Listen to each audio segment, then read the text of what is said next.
Here comes Gisette. They make contact. They touch once, twice, 3 times.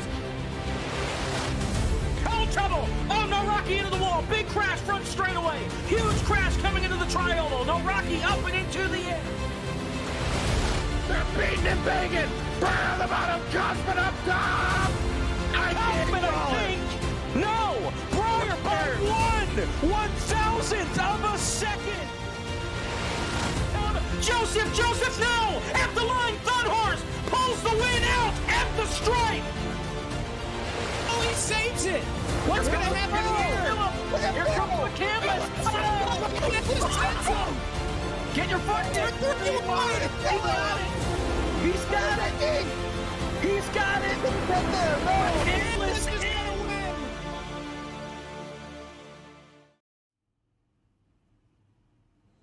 The Barr Visual FTF Cup Series welcomes you to the virtual Michigan International Speedway for the Go Spinning Kickoff Classic at Michigan, I think is what the graphic says, or something along those lines nonetheless.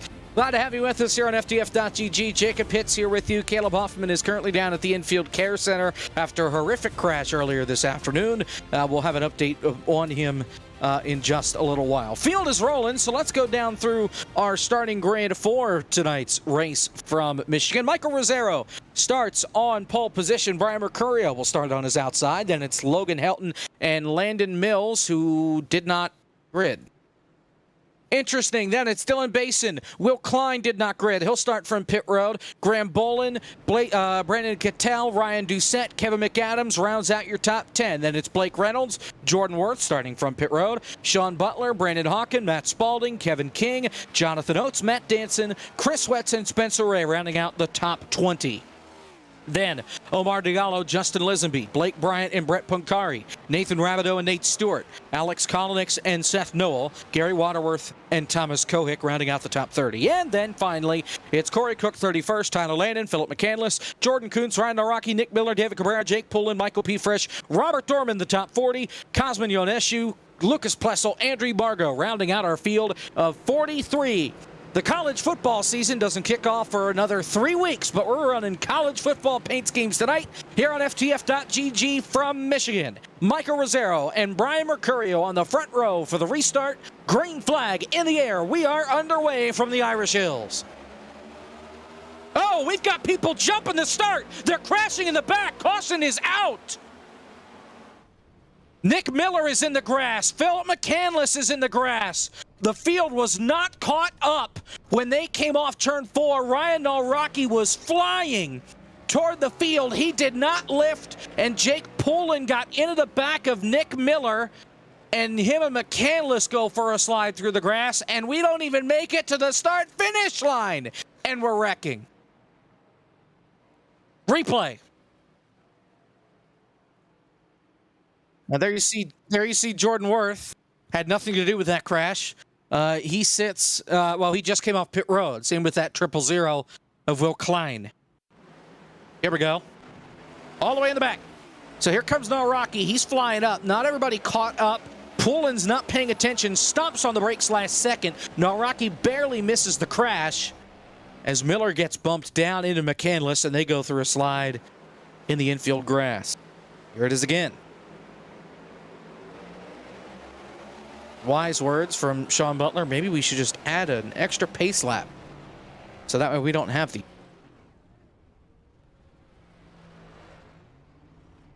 Wow.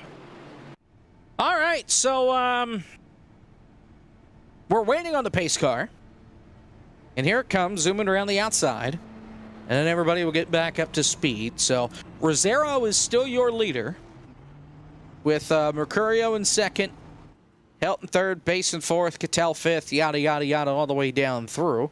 Why don't we take a look at some of the paint schemes that are on some of these race cars, with college teams being on the hood of most of these. So the first one that has one, Logan Helton in third, representing the Gators, University of Florida.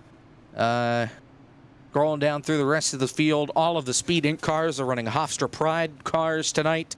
Of course, they no longer have a football team. That's the point behind running the Hofstra schemes, as well as Justin Millow and Ryan Nalraki being alum from there. Through the rest of the grid, there are a couple more. Spencer Ray, boo, Ohio State, not a fan. Matt Spalding's got a logo on his car that I don't know if it's a university or not. We'll need to check on that, because it's just a blank car with a polar bear on the hood. Through the rest of the grid, we've got Nate Stewart. He's got the University of Kentucky on there, not known for their football, but known for their basketball in college. Scrolling down through, keep going. Tyler Landon, Coastal Carolina on that race car. Oh, let's see. There's Nalraki and Yoneshu. Lucas Plessel has Iowa, boo, on his race car. Andy Margot with the Pitt Panthers paint scheme. Yeah. And that's it. So not a lot. I thought there were more than that. But yeah, I know a couple of guys did not make the field that had some schemes. Art Reimer with an LSU paint scheme that did not make the field tonight. I guess I can just go down through the screenshot page and look and see what everybody else got. Matthew Zwack did not make the race. He had an entire Big Ten West paint scheme put out there, including all the teams: Illinois, Nebraska, Wisconsin, Northwestern, Iowa, Purdue, as well as scores along the side of the car, I guess, of West teams beating East teams, whatever. Let's see. Josh Stoltz didn't make the field. He was going to run a Wisconsin car. Yeah, that's pretty much it. They're choosing here on the back straightaway. That blue cone that you see down on the apron that's seemingly there for no reason. Well, it's there for no reason for the most part, but we're going to use it as our choose cone, since the choose cone is not on the service. So Michael Rosero chooses the inside. Brian Mercurio chooses the outside. I can tell we did not make a camera for the choose cone for tonight, since we keep cutting back through drivers. So we are half a lap from green. They are going to line up and grid up coming to the restart. They're not going to do it a lap prior like they do at most other racetracks that we get on the FTF schedule. So Rosero and Mercurio will get us back under the green flag, and let's see if we can actually complete anything here on this restart. So, 0 on the bottom, 3 up top. We'll try it again. Green flag.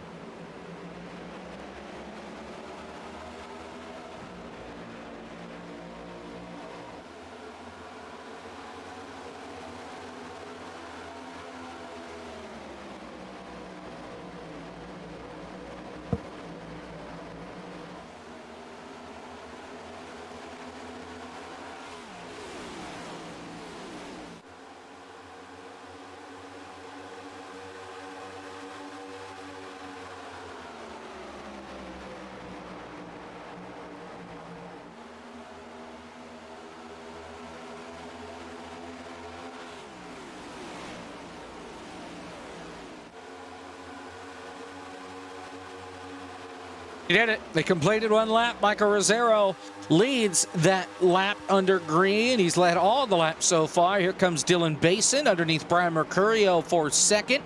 You've got Brendan Cattell right behind him. And Cattell trying to pick off Mercurio as well. Kevin King steps out behind. He's okay. Driving good. And the field continues to fan out down this long back straightaway.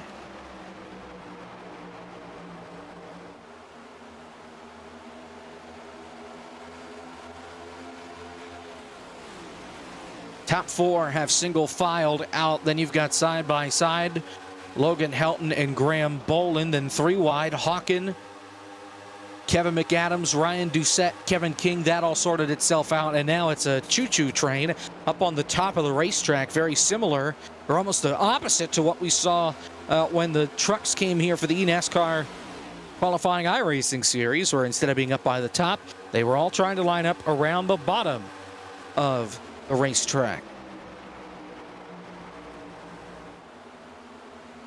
Of course, Brandon Hawken, our winner a week ago back in Indianapolis on the oval. Strong start so far for him tonight. He's now locked into the playoffs since he hit the minimum threshold for starts. Brian Mercurio with tonight, he's got 18 starts as long as he makes a start in 2 out of the remaining 3 races after tonight before the playoffs. A doubleheader next week at Richmond and Watkins Glen, a week off, and then we go to Daytona. Then he should be okay as far as that's concerned. Michael Cozy Jr., he does not have a win. He's in on points right now. He is not making a start again tonight. He's going to try and get in there throughout these next couple of weeks. Cosby Naoneshu, he is now in the playoffs. This is his 20th start of the season. He won the season opener back at Daytona. He is in the playoffs and will fight for a championship. Battle for the lead is on. Here comes Dylan Basin on the inside of the 23 of Michael Rosero. As we have a prediction, will Caleb get here? When will Caleb get here? I can read. I'm going to go lap 101 or later.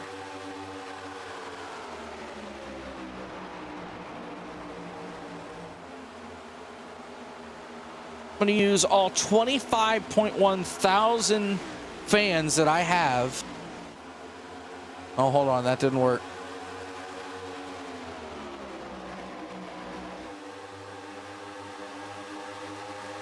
Whoops. There we go. Okay. There we have it. I now have 125 fans, and I'm probably not getting those back. So, Dylan Basin now your race leader here at Michigan. First side-by-side battle, it is Brandon Hawken and Matt Danson for the 9th position.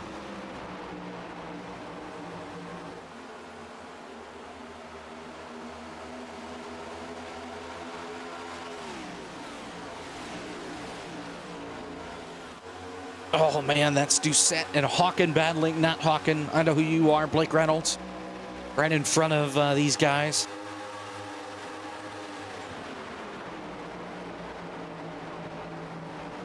Landon Mills is sitting on the pit lane. He is 7 laps down. Andy Margot has parked the car. He's done for the night. So if Mills can get out there, he'll at least be able to pass Margot after running a couple of laps. Everybody else for the moment is on the lead lap. And as I say that, Margot is shown on the pit lane. I believe he's having some connection issues because he's blinking in and out on my. How about this battle? Still right around this 7th, 8th position. Blake Reynolds Matt Danson, Ryan Doucette, plus Kevin McAdams, Brandon Hawken, Kevin King, all in this pack.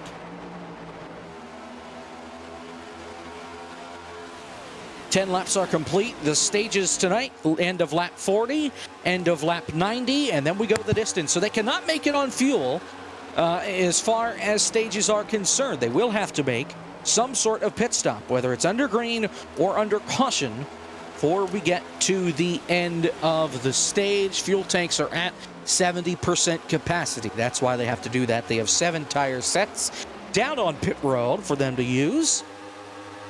And knowing this racetrack, after it got repaved and everything, they may use most of them here. The track temperature, a cool 142 degrees. The air temperature, 91 right now.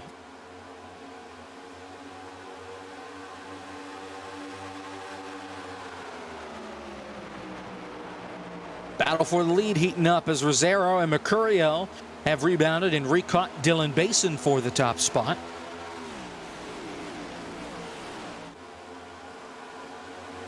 Spencer Ray just bounced it off the fence. He's okay, coming off turn 4. Just got up a little too high, kissed the wall, and kept on rolling. Comes Mercurio looking to the inside, kind of missed the bottom a little bit.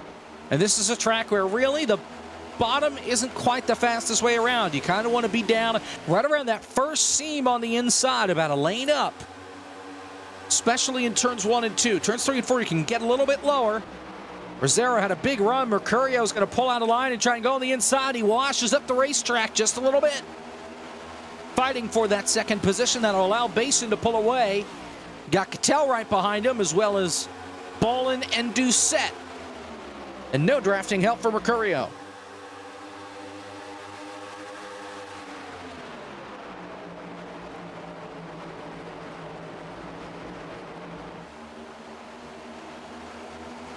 Here comes Rosero underneath for the lead. Right, little side draft. Everybody giving the run to Basin. Here comes Doucette, dive bombing it in. He's going to pick off 1, 2, maybe 3 spots if he can hold on. Side by side with Cattell. He washes up 3 wide for second. And Michael Rosero is back out in front.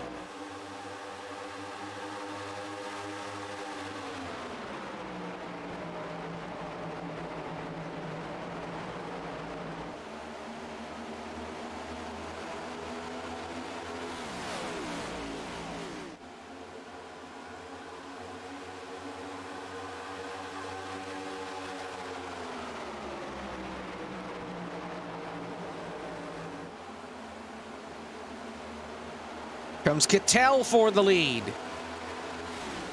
Not quite clear, Rosero. He got close. As Basin's now fallen back to 4th, fighting with Doucette at the line. Give it to Cattell, barely. A damn tie at the start-finish line. Now Cattell washes up. That's going to push Rosero a little wide. Here comes Bolin looking for the lead.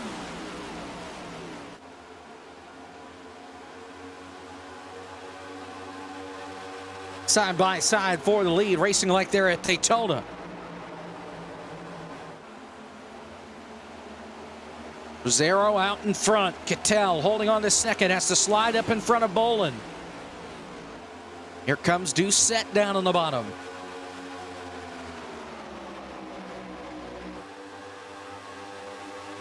Big run out of that 80 for Brandon Cattell.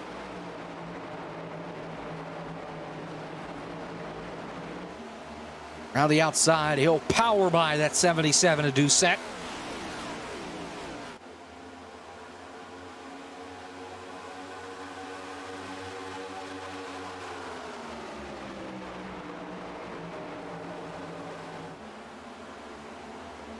Comes Doucette again, back on that bottom side, trying to find the grip, washes up. Just doesn't have that momentum. That's the one downside for going to the bottom. You don't have a draft because a lot of guys just going to the outside, not trying to make a pass. You go side by side, you're going to lose a ton of time. Speaking of, how about the 3 wide back here? Doucette, he gets drop kicked almost back to 10th. Blake Reynolds has joined the party. Here comes Kevin King in that 29.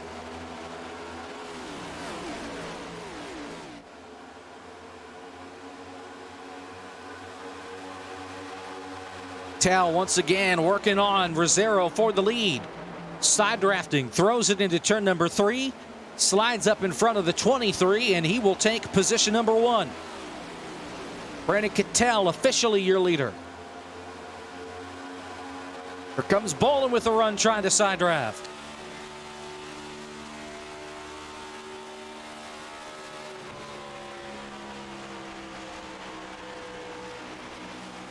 Oh, and Bolin lost a little bit of grip out of the front of the car, slides up. Here's Basin back in this mix, almost contact for second. They sort it out.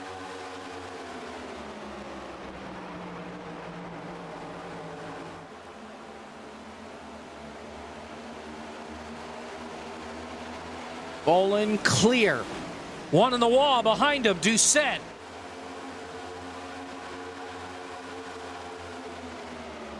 Doucette riding the wall through 3 and 4 and lost a ton of time. Oh, Bolin gets hit from behind by Rosero. Keeps it straight.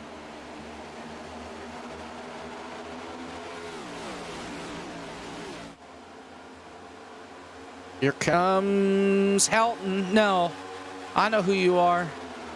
Reynolds. I'm never going to get his name right. Here he comes. Oh, we got low of that apron. Washes up looking for third. He's not clear. Oh, he is loose, though. And so is Rosero. How about 4 wide? It's lap 20. There's still 4 wide. They are still 4 wide. Now, finally, it's done.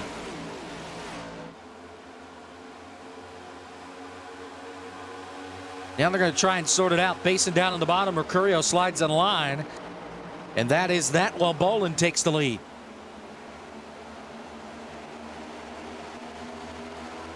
Graham Bolin, now your race leader here at Michigan International Speedway. 21 laps are complete in the Ghost Penny Kickoff Classic here from Michigan. We're back after this.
We're back here from Michigan International Speedway here on FTF.GG for the Barr Visual Cup Series. As Jake Poulin pitted, that's why he's flying by the leaders. It seems like 20 mile an hour faster than everybody else. While we were away, Tyler Landon got into the outside wall and broke the right front suspension on that car. He is down on pit road getting that car fixed right now. No fast repairs as, whoa, Blake Reynolds really sideways off turn 4. He keeps it pointed in the right direction, but he's going to lose a ton of time.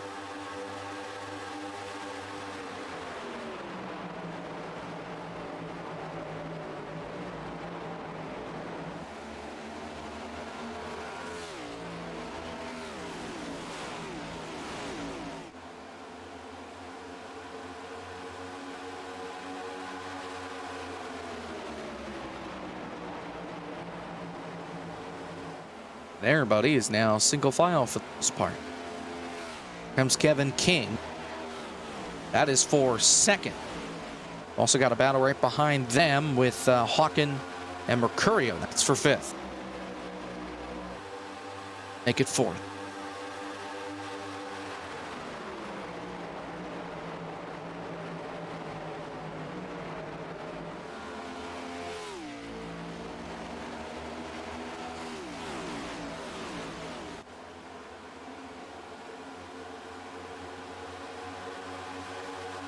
How about this battle back here as Reynolds continues to slide back.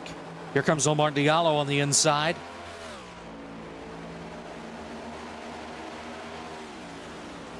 Oh, man, he is just drifting that thing.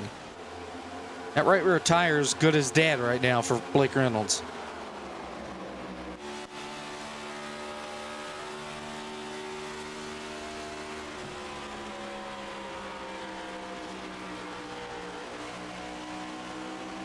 Oh, man, stepping out. I don't know how you can do that here and get away with it. Here comes Rosero.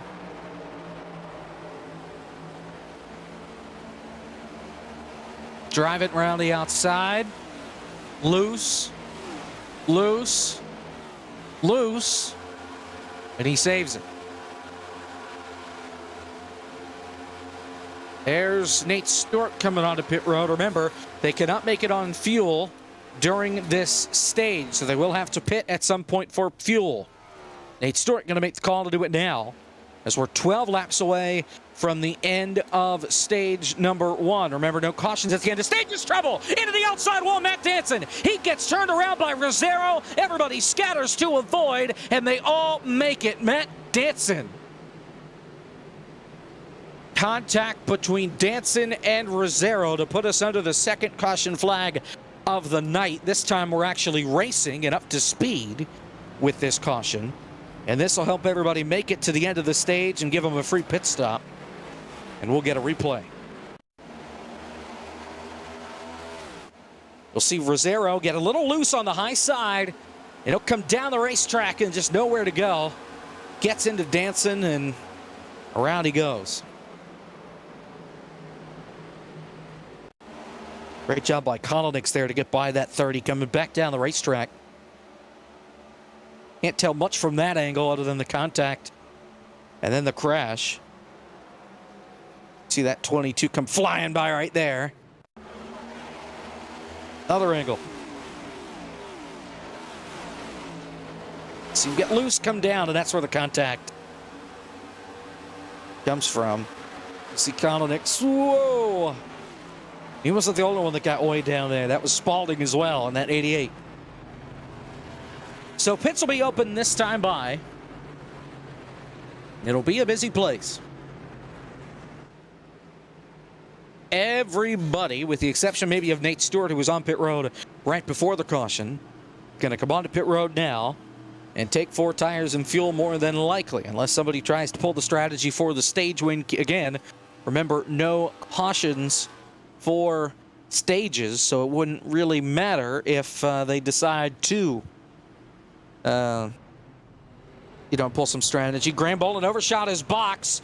Ryan Doucette way overshot his box. Dylan Basin overshot his box. It's calamity on pit road. Nate Stewart does indeed stay out. He is your race leader. The race off pit road goes to Kevin King. Then it's Cattell, Hawken, Helton, and Bolin, your top 5.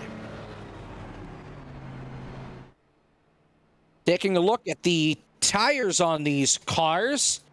Jonathan Oates, 63 right front, 78 right rear. Kolinick, 65 right front, 78 right rear. Blake Reynolds, 58 right front, 53 right rear. Meanwhile, Omar Diallo, he was flying through the field, 73 right front, 77 right rear. Just see how different it is with these guys driving the racetrack. As Tyler Landon had given up, he's parked it.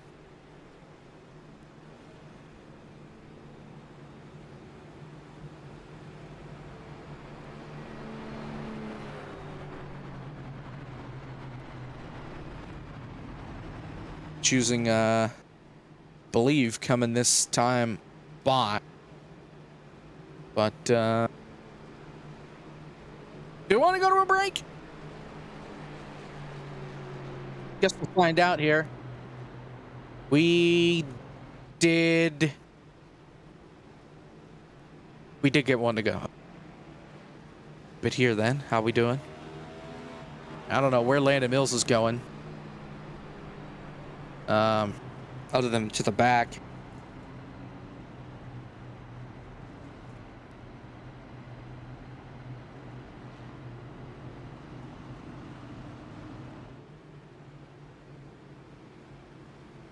Come on, Landon. Gotta go to the back.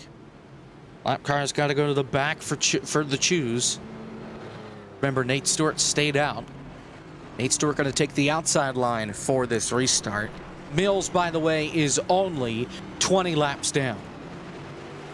And Andy Margo is still sitting on pit road blinking like crazy. I don't know if the hamster died that was powering the router or what for him, but major connection troubles for him.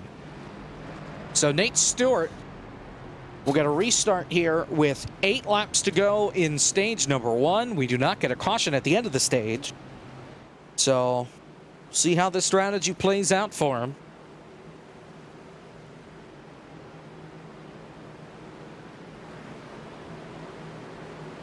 Pretty much on even tires compared to everybody around him because he was on pit road when the caution came out. Pace car is in. 8 go. Green flag.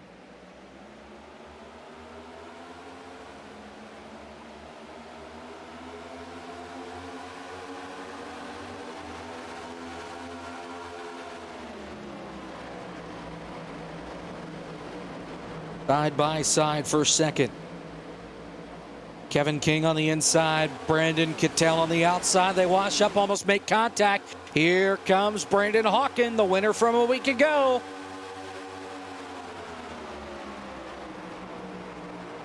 Logan Helton up there as well on the high side.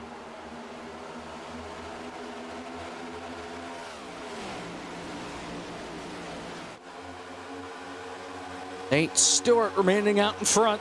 7 to go, stage 1.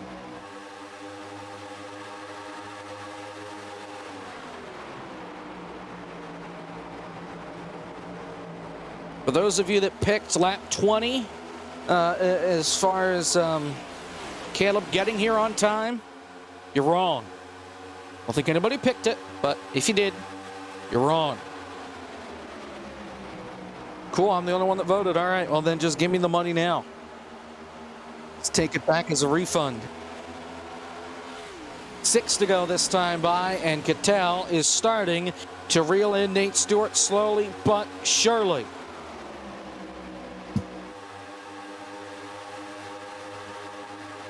That's somebody down the apron back there. They sorted it out. Back, I think, with Sean Butler. Nope. Oh, yeah, it was. Yeah.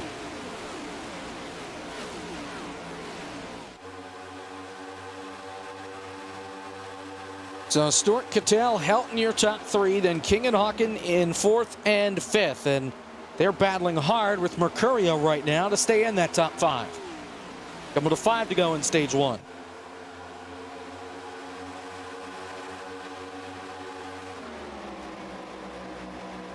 Mercurio blinking.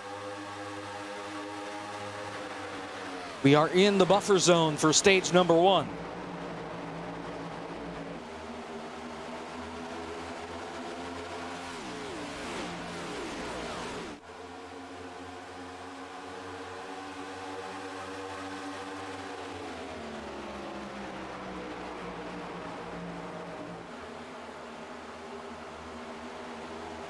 Comes Blake Bryant trying to go around the outside of Kevin McAdams. That's for 9th.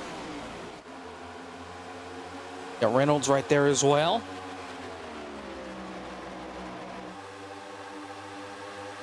Bryant will make that pass, and Kevin will slot up into line. How about the battle for 3rd? Kevin King. About 3 wide.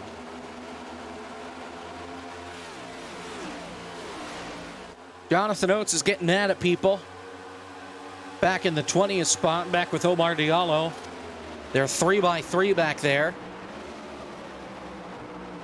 Matt Danson's going to send it in on the bottom. They're almost 4 wide.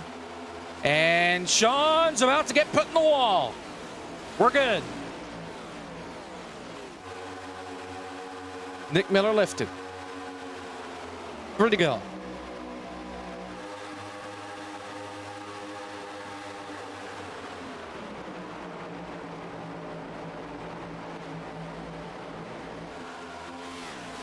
Hornet's nest back here.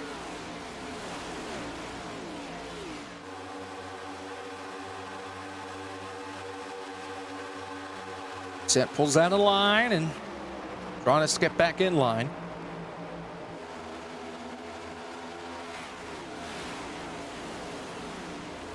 Two to go this time by stage number 1.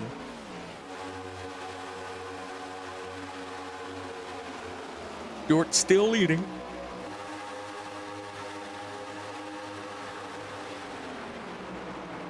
Here comes Blake Bryant around the outside again.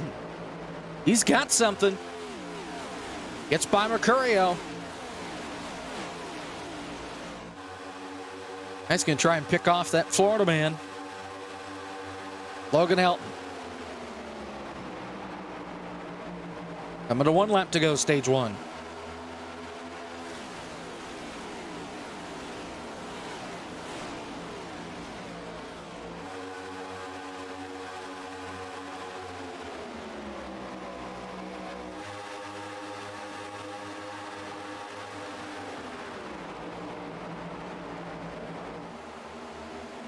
Here comes Cattell on the last lap for the stage win. Here comes Hawken now. This may help. Nate Stewart. Cattell backs off. Hawken around the outside.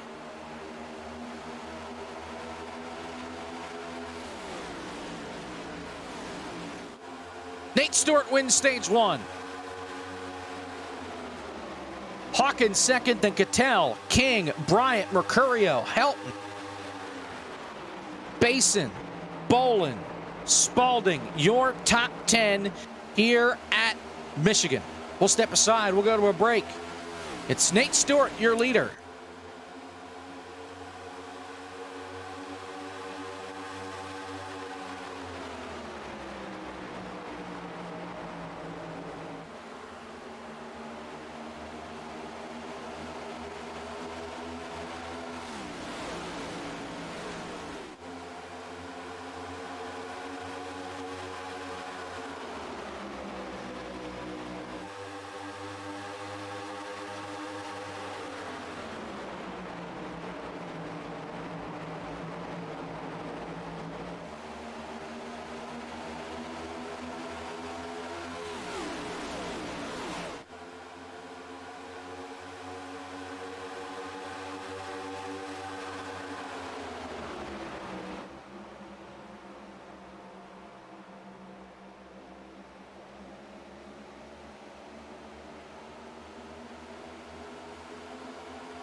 And we have pit stops happening right now. Leads the field onto pit road. These guys are only given 8 total sets of tires. So for a lot of drivers, this will be their second set used. Still plenty of sets left for the rest of the race.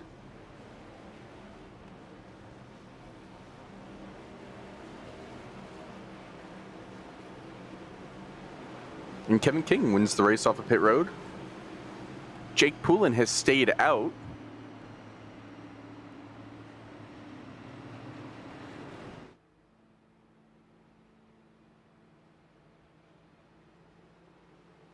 I'd have to imagine that Poulin's going to be pitting here, though. Those tires are pretty old. He last pitted on lap 30, and he's probably just looking to lead a lap. And we're going to go to break.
And we're back for real this time. How we doing?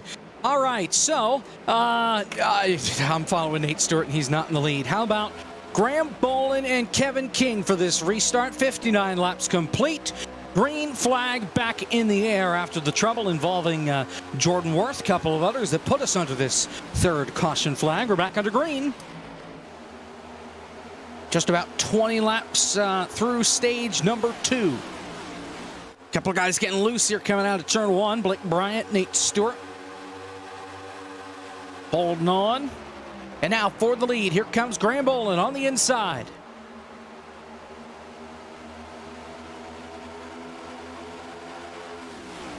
Graham Bolin to the lead. Oh, Gary Waterworth down on the apron, a little loose. A lot of loose. Keeps it pointed in the right direction. Now here comes Blake Reynolds sending it down on the inside, looking for second. Looking to go all the way for the lead.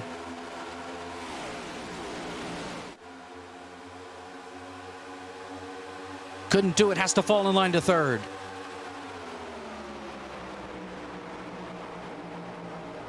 Here comes Omar Diallo now sending it up the inside. Trying to bring Dylan Basin with him.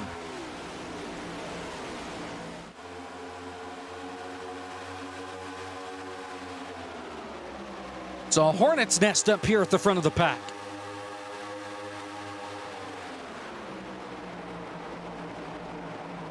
Diallo again sends it back on the bottom.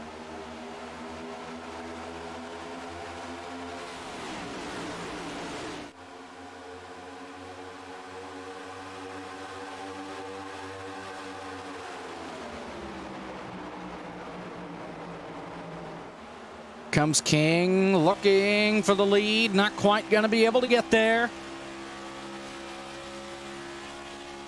Oh, 3 wide off the corner, further back. Nate Stewart in the middle of that. Jonathan Oates.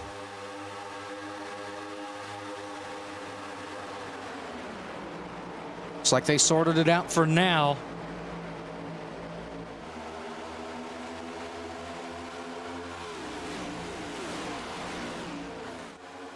Four wide off turn 2.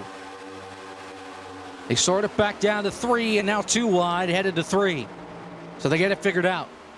Kolnick's ripping on that inside line.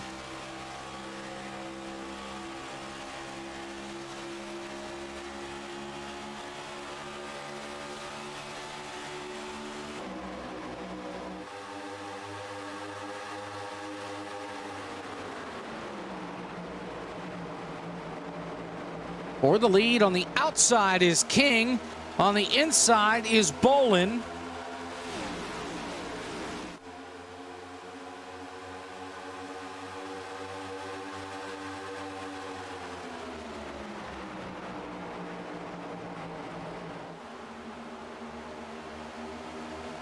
And now Basin to the front round the outside. So the outside line working the most of all for these guys. At least up at the front as far as speed to put them out in front. Matt Spalding is disconnected. He is going home for the night.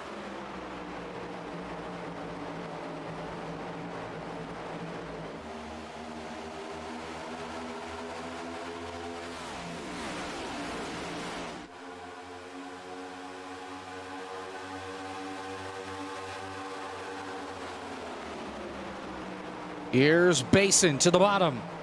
Looking for the lead on Reynolds, but it's not going to work. Reynolds motors back on the outside.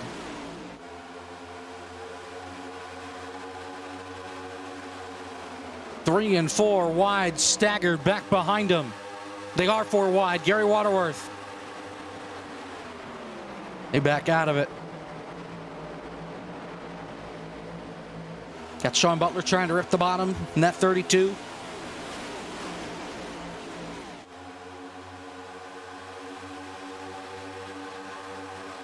Four wide again, and oh, Frisch!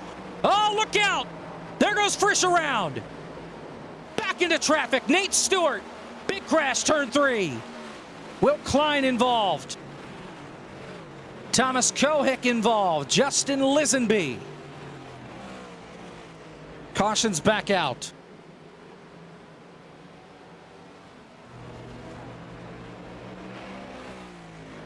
Can we get a Caleb Hoffman check? Still in Field Care Center. I was told he'd be coming by ambulance to the broadcast booth and it would take him 15 minutes. That was 19 minutes ago.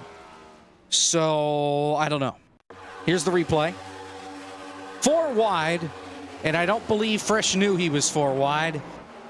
And then he comes down, collects Kohick, back up into Lisenby, Will Klein, and Spencer Ray. Nowhere for a lot of those guys to go. Another angle.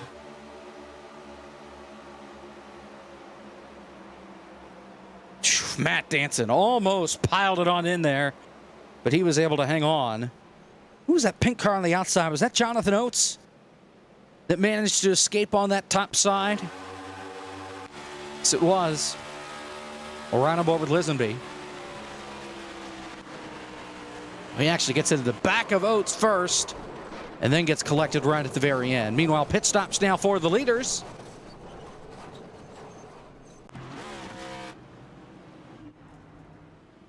And Mercurio and Reynolds decide to stay out. They only pitted 10 laps ago. Poulin will stay out as well. Everybody else on pit road here. Some strategy, though, maybe. Seeing Nate Stewart pull out pretty early. He takes just 5 seconds in the box.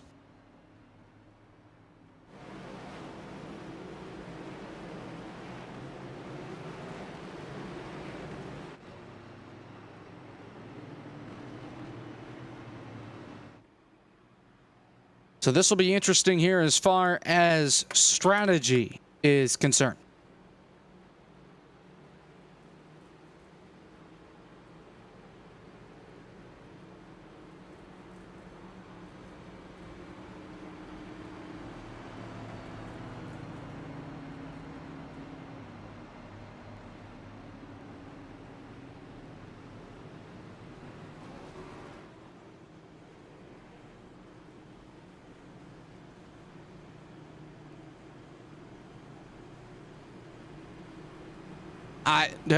Okay.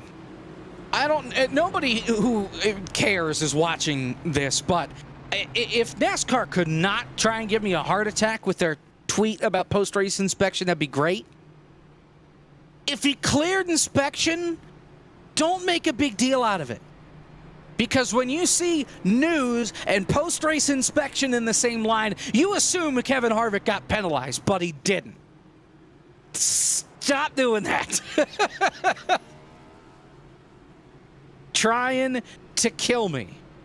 I believe we're going to be getting a commentator here momentarily because we're having to pull out the third string.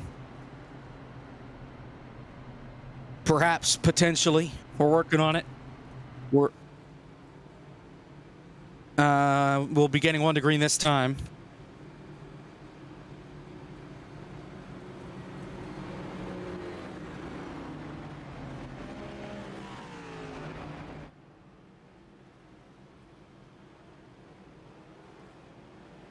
Oh, somebody hit the cone. Somebody hit the cone. Is that Michael Rosero that hit the cone? That is Michael Rosero punting the cone. Did he? Did he? Hold on. Did he? He's going to the back because he was told to go to the back.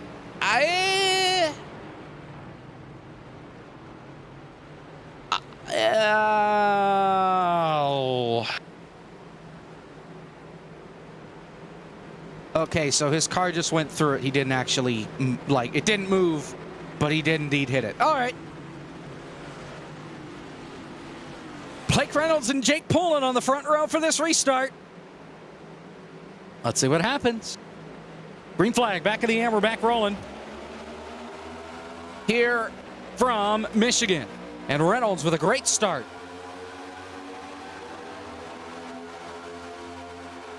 As field comes through turns 1 and 2. Let's see how Poulin does. He's in the middle. Here comes Hawkin cutting to the bottom. Got a little loose. Xfinity dying. Now we're good. Still good. Still playing the feud. 3 wide, almost 4 wide. Here comes Bolin underneath Kolonix. He gets really loose. He holds on. And a big block up front.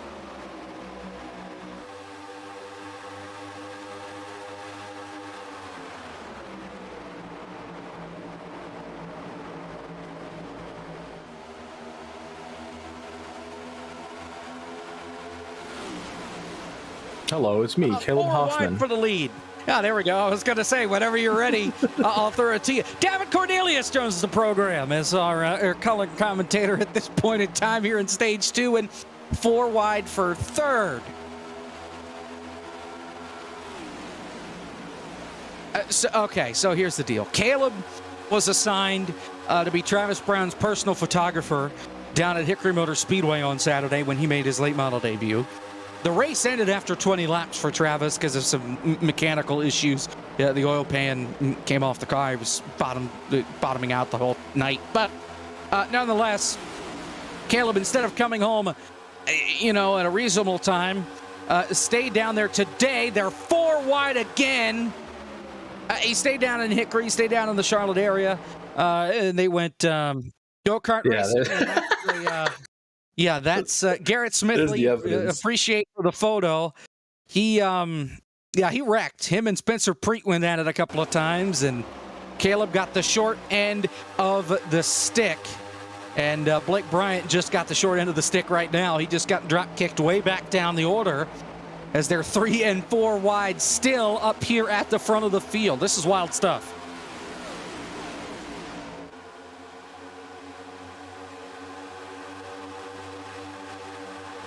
So were you in the session or still just joining us? As of 5 seconds ago, I am in the session. All right, there you have it. 73 laps complete this time by. The end of lap 90 is the end of stage 2. Your top 5 single file for the moment, but Diallo getting some pressure. Here comes Sean Butler to the bottom. And Sean is moving. Huge entry from him, but I assume he's going to come out on the backstretch and lose all his momentum as everybody's freight training that top side. This feels like a revival of the Sim series of sorts, doesn't it? Has been a while since I think I've commentated anything like this, so apologies if I'm a bit out of my game, but Ryan Doucette is running way up top. Look at him go.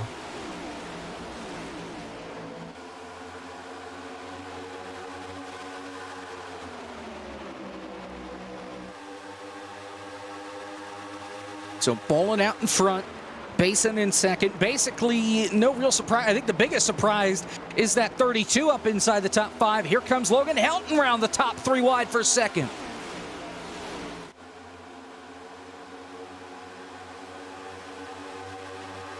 Sean's doing his best to try and hold on to that bottom, but he's not really advancing anymore. Here comes Omar back to the bottom. We're going to go 3 wide for second again.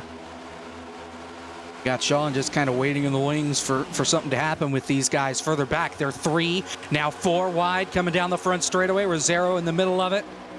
Reynolds is able to clear that pack. Ryan Naraki in that as well. That's back outside the top 15. Oh, bit of contact between Omar and Dylan. They're almost 4 wide for third there. Oh, loose that 18 car. Saves it and goes back up to the top and puts a little block on Kevin King.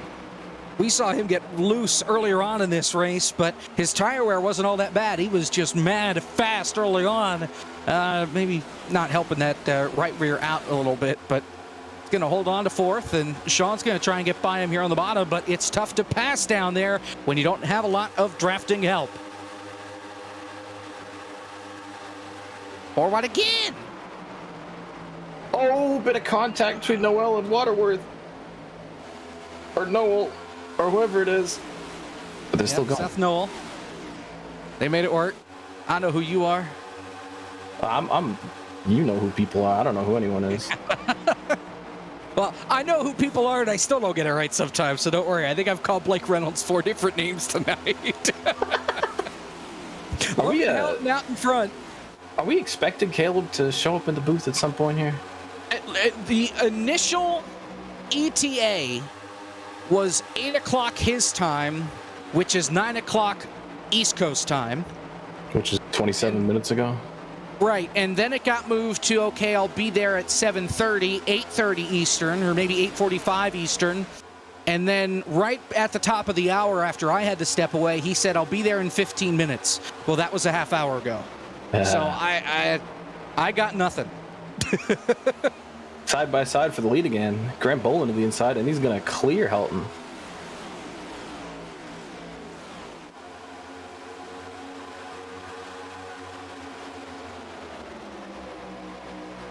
And with Matt dancing up into 4th, we got 2 of the Altus boys. 3 and 4, Ryan Doucette still ripping that high side best he can. Yeah, you're pretty familiar with the Altus drivers since you spot for Michael Cozy Jr. in the big events. Maybe not every week for things like FTF when he's here, but the Firecracker 400 called him to that win, and the NASCAR qualifying iRacing series and contender as well last season and this season. Yeah, I like to think I'm almost a part of the team. As, Ryan Doucette gets really loose going to the inside for second. Oh, Kolonix banging doors with Nick Miller coming off turn 4. They make it work.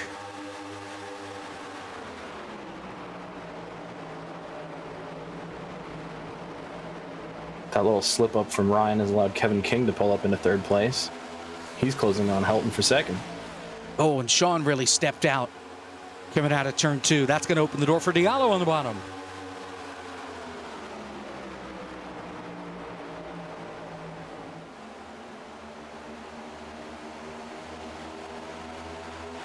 Sean seems to really like that bottom.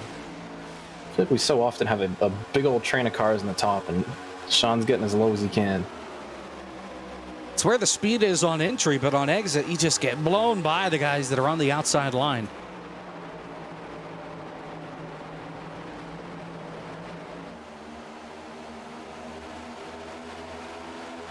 Kevin McAdams back up here inside the top 10.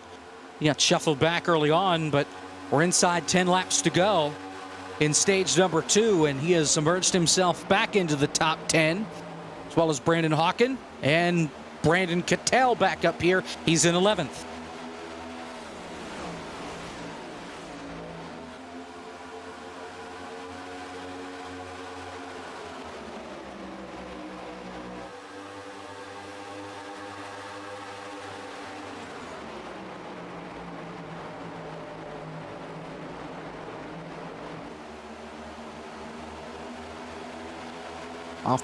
Off turn number 2, still side by side for that 5th spot. That's Doucette. He's clear of Sean, and now Sean's going to keep dropping spots down on the base. Contact, Danson, Cattell saved it. Whew. Oh my goodness, contact again with Danson. Getting in the door of Kolonix coming out of the corner. Sean Butler right up in front of Brandon Hawken. It's a 3-car train down the front straightaway, and here comes Hawken looking on Butler, can't get there, and Sean holds on to the spot 4 now.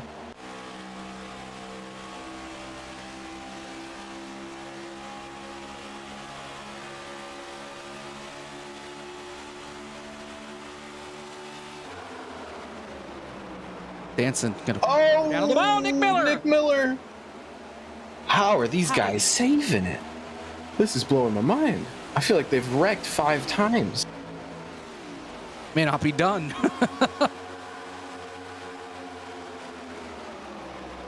And that situation was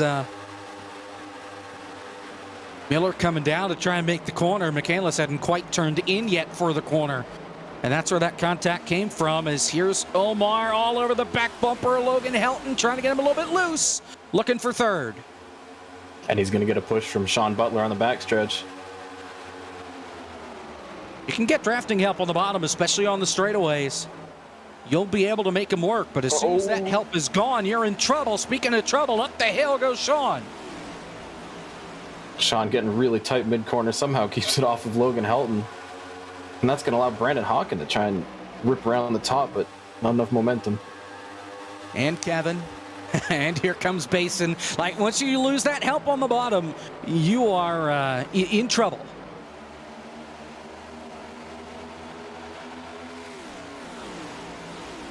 Coming to 5 to go in stage number 2. Oh, Kevin electing to not push Sean.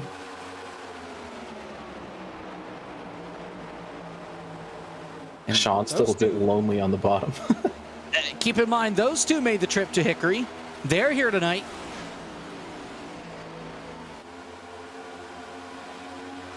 How far do they got to drive? Well, I guess they didn't crash a go-kart like Caleb Hoffman did. This is true. I believe they left earlier on in the day so they could be here for this, because they knew this was an obligation, at least for Kevin, and being one of the league admins and everything. And Caleb's not so good at that obligation thing. Oh, Sean's loose. Oh my goodness. Really not. Oh my God, everybody's loose. Kevin almost dropped it. One of the Altus cars almost dropped it. That was Danson. Had about 4 cars sliding it off turn number 2. These cars are driving terrible right now. Well, when the track temperature... well... Let's see, the track temperature, it's still at a toasty 142 degrees. That's where it was at the drop of the green flag, so that has not budged. And the tires are certainly feeling it right about now. 4 to go, stage 2. I'm not an expert on bad units of temperature measurement, but that's hot. I know that's hot.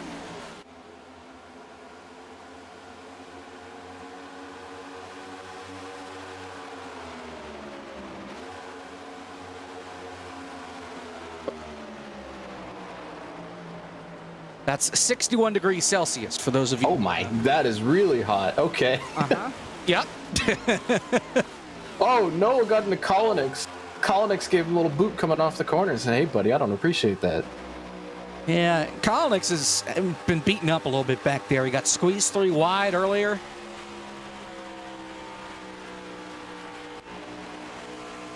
And he Seems to get that way around Colonix usually. Okay, I wasn't going crazy. That was smoke that I was seeing. Will Klein sitting on pit road, hand grenaded, on board with Colonix, trying to get by Rosero.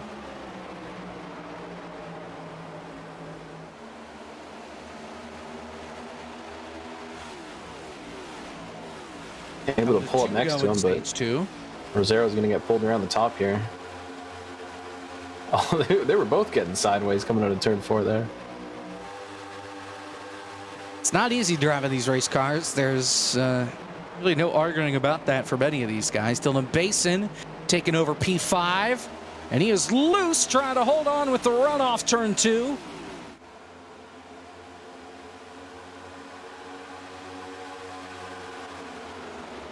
Now here comes Hawken on Diallo for 3rd. Coming to 1 to go stage 2.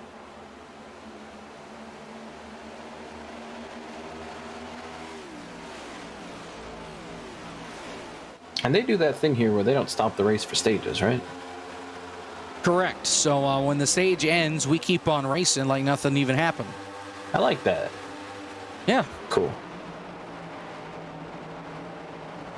And on paper, they wouldn't have been able to make it to the end on fuel without a caution. Obviously, they got that caution.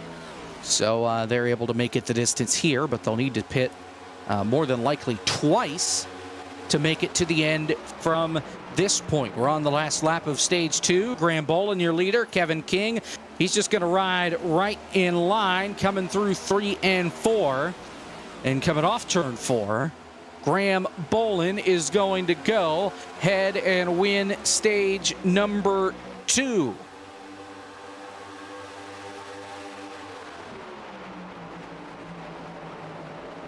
We're seeing a bit of a gap form here. The top 7 have kind of broken away from Evan and Sean, who are still fighting each other for 8th place. Sean really struggling with how loose that car is looking. No grip. And I'm sure once these guys pit for tires, that'll change. But you got to keep in mind the tire's almost 25 laps old on these cars. All those laps, probably one of them, under green. There are a few way in the back that did not pit under the most recent caution. Blake Reynolds, 26th. He had a really fast car, and he is way back in the weeds. Do have some pit stops, though. Blake Bryant, Nate Stewart, Jake Pullen, Robert Dorman, all pitted last time by. David Cabrera on pit road this time by. So we are seeing guys start to pull the trigger now to pit. Those are some guys that were on the outside looking in as far as stage points, so they figure, all right, well, I'll just pit, get my fresh tires, and see what I can pull. Kevin King into the lead last time by around the front stretch. I think Graham Bolin might have gotten the wall coming out of turn 4. Yes, he did. Barely kissed it. That allowed Kevin King to take the lead. So he'll hop out in front. Both drivers with wins this season. Brandon Hawken, 2 wins this season in 3rd. He won a week ago.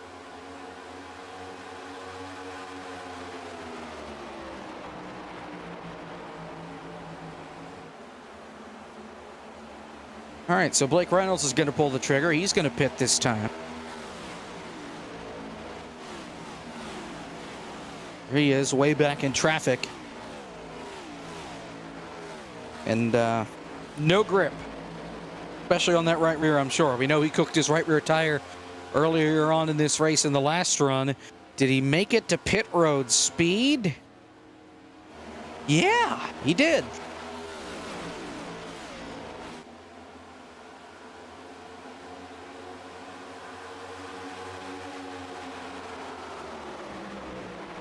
This is getting interesting as some of these guys who had pitted on fresh tires like Nate Stewart, he's going to have to try and find his way around the lead group of cars. It looks like he can rip around the bottom, no problem.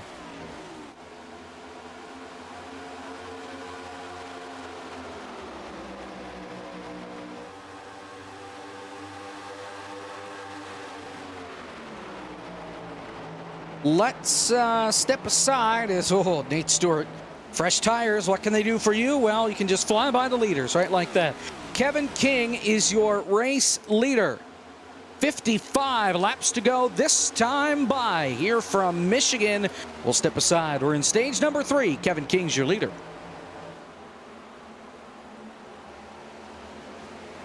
God bless America. Caution is out. It's contact between Michael Rosero and Ryan Doucette heading into turn number 3 to put us under the caution flag for the 5th time, I believe, tonight. As Blake Reynolds made the call. No, I know who you are. That's Brian Mercurio made the call to come on to pit road. Just as we called to go to break. The Fox Sports jinx alive and well. We'll get a replay here.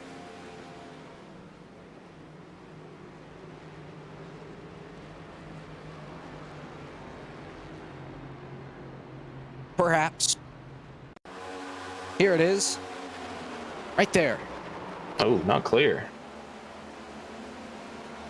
Hard to say if that's a situation where Ryan was coming down or if he was getting squeezed and getting turned. Either way, I feel like Rosero could have given him a little bit more space than that. So we'll take a look at it again. Another angle. This is pretty down low. Yeah, he spent the whole straightaway moving up the track.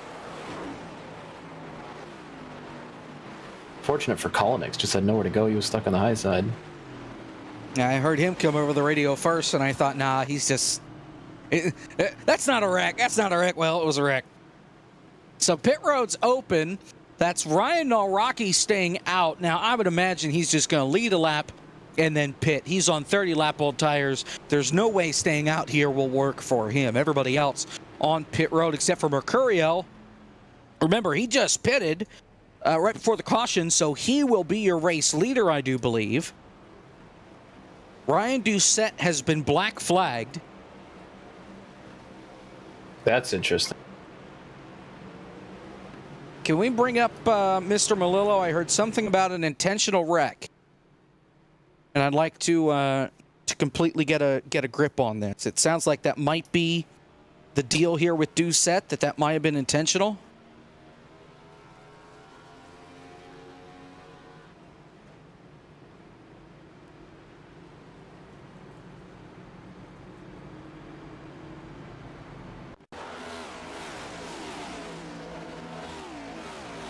So he is penalized 1 lap for the contact. In that angle, it almost looks like he does come down a little bit.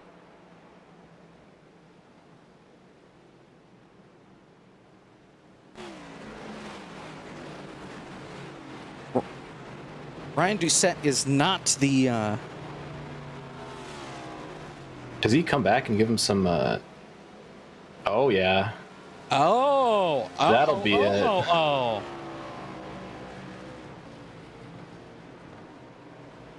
Ryan Doucette not happy with the original incident, but this is going to cost him. It's not worth it. Don't do it.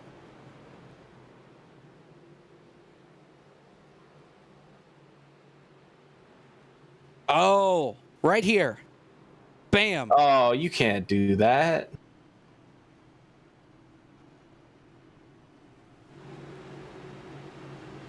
Wow. Seems a little bit silly. There's your black Ryan, flag for Doucette. Doucette didn't have a whole lot of damage after that incident, all things considered. I understand that he was upset with the cause of it all, but...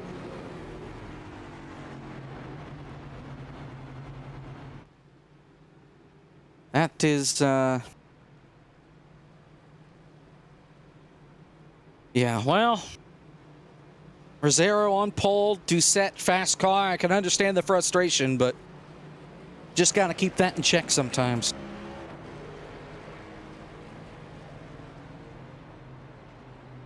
Caution has been extended for a lap. I think so that way race control can kind of sort through everything and make sure they've got all their ducks in a row here before we get back rolling under the green flag. We'll get a restart then with 51 laps to go in this race.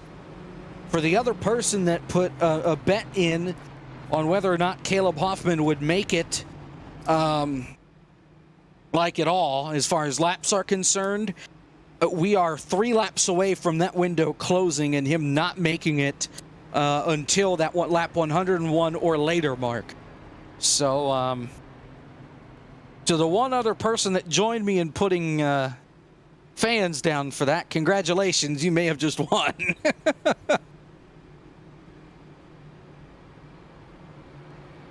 So he hasn't even given an update? It's just...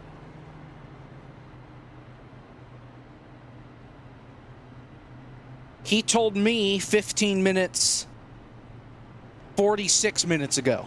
Oh my goodness. Either he needs a new clock, or... Did he get his time zones mixed up again? He's already done that once today.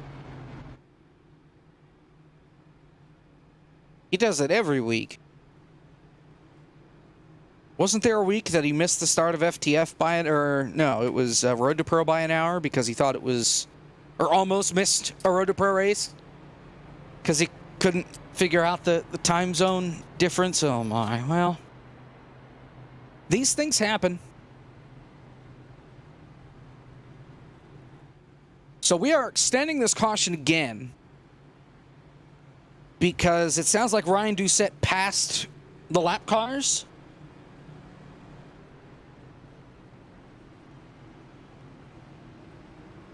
I am very confused right now with what's going on. We're having a scoring issue. David Cabrera was just slow on the apron and let the pace car by, and now he's second in the pacing line. Definitely a lap down. Which means he'll have to drop to the back.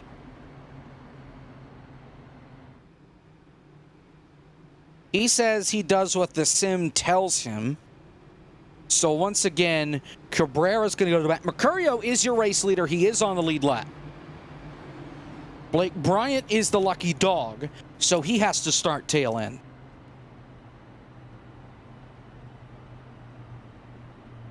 And now Poulin, Blake Reynolds, Spencer Ray, David Cabrera, Robert Dorman, Michael P. Frisch.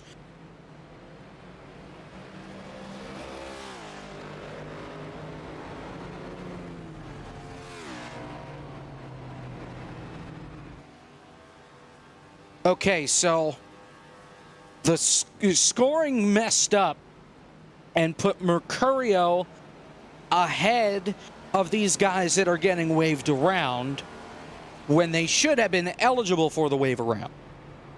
So they would have been sent to the back because Mercurio was being scored in front of them. So that's why they're getting waved around now.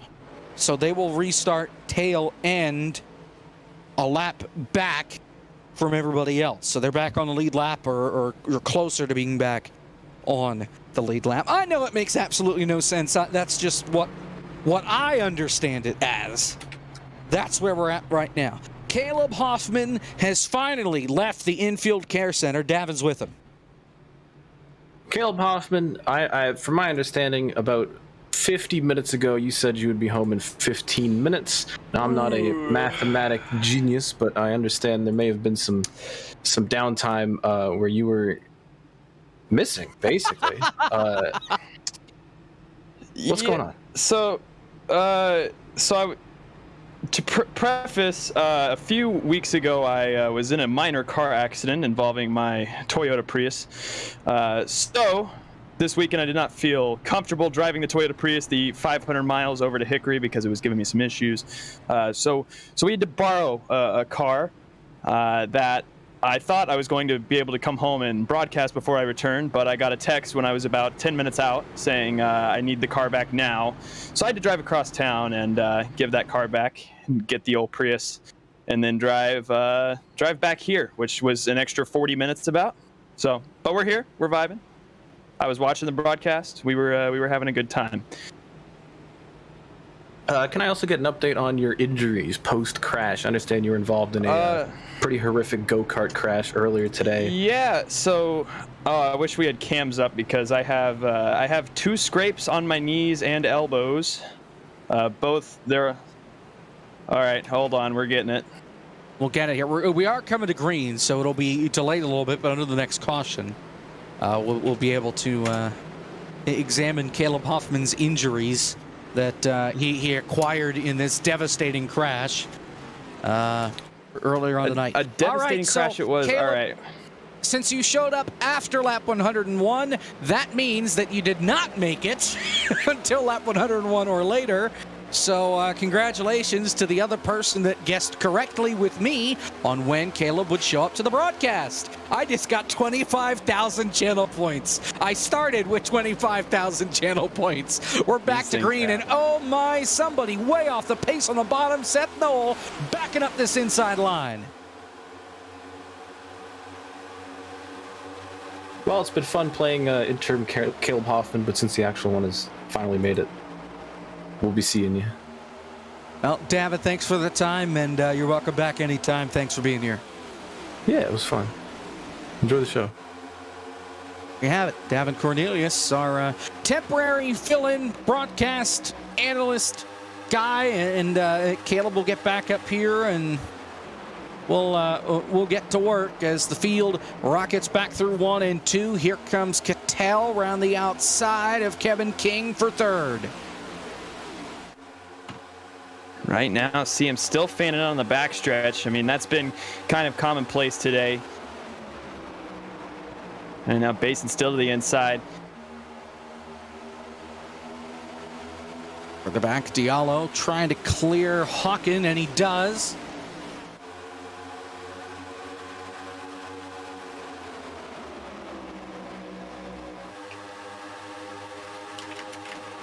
Single file, the first side-by-side battle. Rabideau and Waterworth for 13th.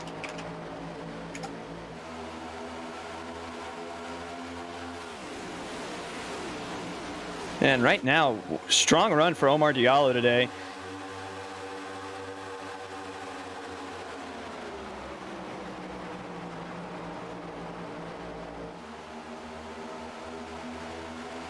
Here comes Hawken. 3 wide with Sean Butler and Dylan Basin.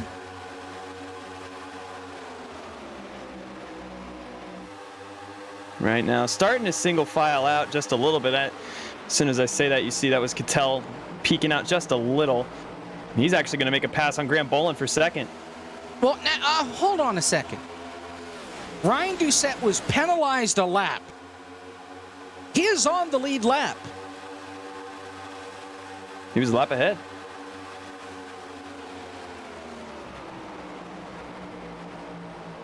Like, I don't get the deal here that Doucette was given a black flag for 1 lap for hitting Rosero under caution, and Doucette is back on the lead lap. Is it because of the wave around crap? That because he would have been, because he wouldn't have been eligible for the wave around, you wouldn't think. No, it might be, I don't know, not sure if they might have overlooked that or not. My only guess would be that he somehow waved around. Oh, 4 wide. Here comes Reynolds. Still 4 wide. And they made it. Yeah, and I mean, we have a really interesting dynamic here right now. I mean, you see that this front pack is kind of single filed out, you know, the first 5-6 cars back to, I think that's Omar Diallo, around Sean Butler, but then back in the pack, you know, it's really a hornet's nest back here as you see fanning out 3 and 4 wide, and you can really, you know, just wherever you're drafting at, you can make that line work, whether it be the top, bottom, or the middle line.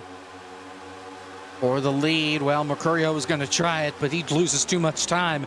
Not a lot of help down on the bottom of the racetrack. Here comes Basin and Reynolds just sending it down on the inside. They get that speed on entry, but it's on exit where that outside line just starts to roll. And if you don't have any drafting help, you're going to sink through the field. Absolutely, and that's why you see Brendan Cattell and Graham Boland, Kevin King, all these guys up on the high side, is because in that draft they can keep their momentum up, and you know they try to come down to the middle a little in the corners just to take a shorter way around the track, but really taking as much advantage as possible of that high line, trying to keep that momentum up. Brandon Cattell, your race leader, as around aboard with Brett Puncari. He can't see us, but we can see him.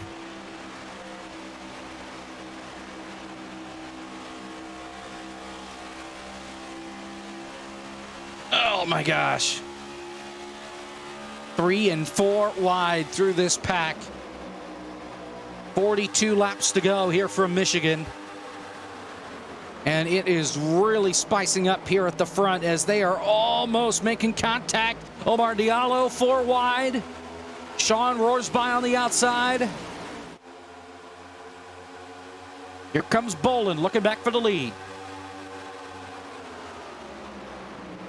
Keep an eye out here on... Oh, that's Sean Butler sending it in on the inside. I was going to say keep an eye on Kevin King, but he actually stayed pretty complacent. Sean Butler now has a huge run carrying from down the backstretch all the way up into turn 3 and 4 and now on the front stretch. And he tried it, but now that outside lane is going to take hold once again.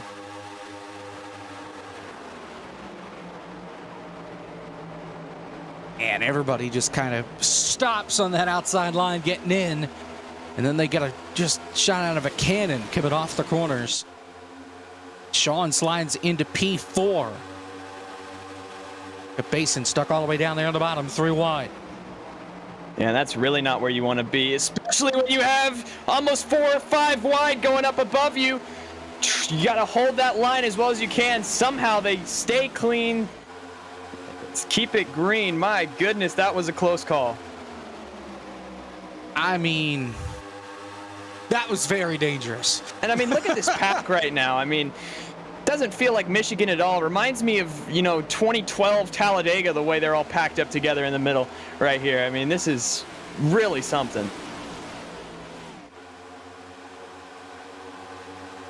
40 to go. Almost wrecked back there. How did they save it? Waterworth. Gary Waterworth. Wow. Was in the middle. Oh, Rabideau. Wide.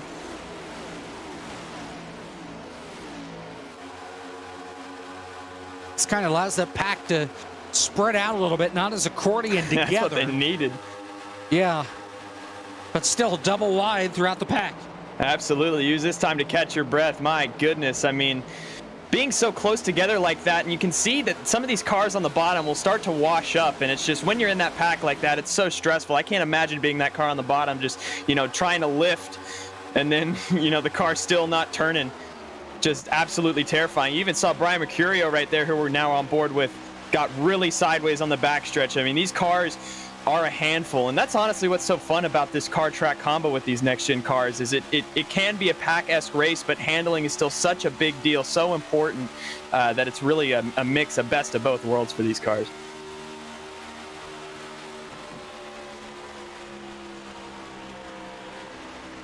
Oh, look at Mercurio ripping the top.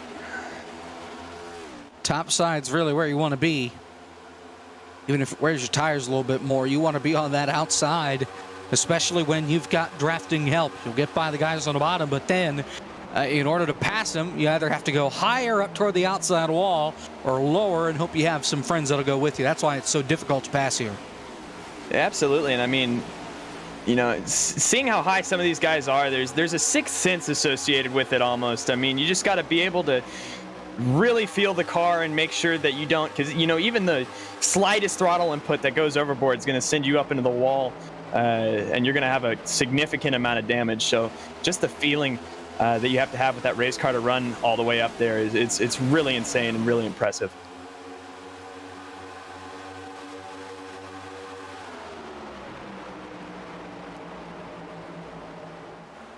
.36 to go this time by.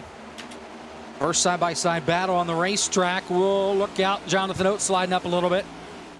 We're good. First side-by-side battle. It's Jordan Kuntz and Nathan Rabideau, 16th. And right now, after all the close calls we've had, you can really see they're starting to, maybe not so much in the corners, but starting to get a little more calm. Double file, single file, not so much making it 3-4 wide as we saw a few laps ago. I mean, and some of that's a stack-up effect, really. One car gets held up, and then all of a sudden everybody wants to pounce on that one spot behind them, and it can really cause an accordion effect. Whoa, sending it 3 wide again. That's Doucette. Remember, he is now on the lead lap. Didn't think he would be after the black flag, but here he is and almost making contact again with Kuntz. Yeah, again, really not afraid to use the limits of these race cars, you know, trying to thread that needle, and you can see who's really comfortable and who isn't with them, because, you know, these guys like Ryan Doucette, you saw, just not afraid to use every inch of that race car. All right, let's take a look here at the injury report. Oh, are we doing the injury report? All right. Yeah, might as well while we've got a moment. Yeah. So here we are. Hello, how are we doing? So I've been informed, I was told this weekend that I sat really small in my chair. So I'm 6'2", so this is kind of a struggle. So to show you my knee real fast, here we go.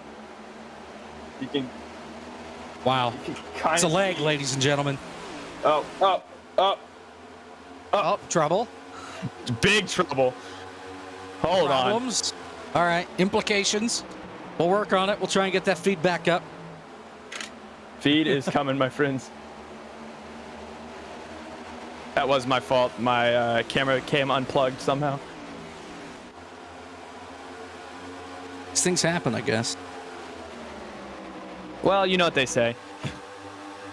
Yeah? When life gives you unplugged cameras, make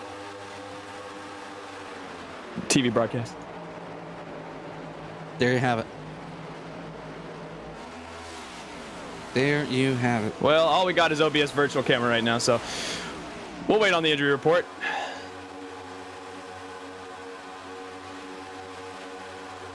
But that was it? Just those two little scars on your leg? That was it? Well, it doesn't really translate across camera. I can get a picture going. I mean, it's worse when I'm sitting here looking at it.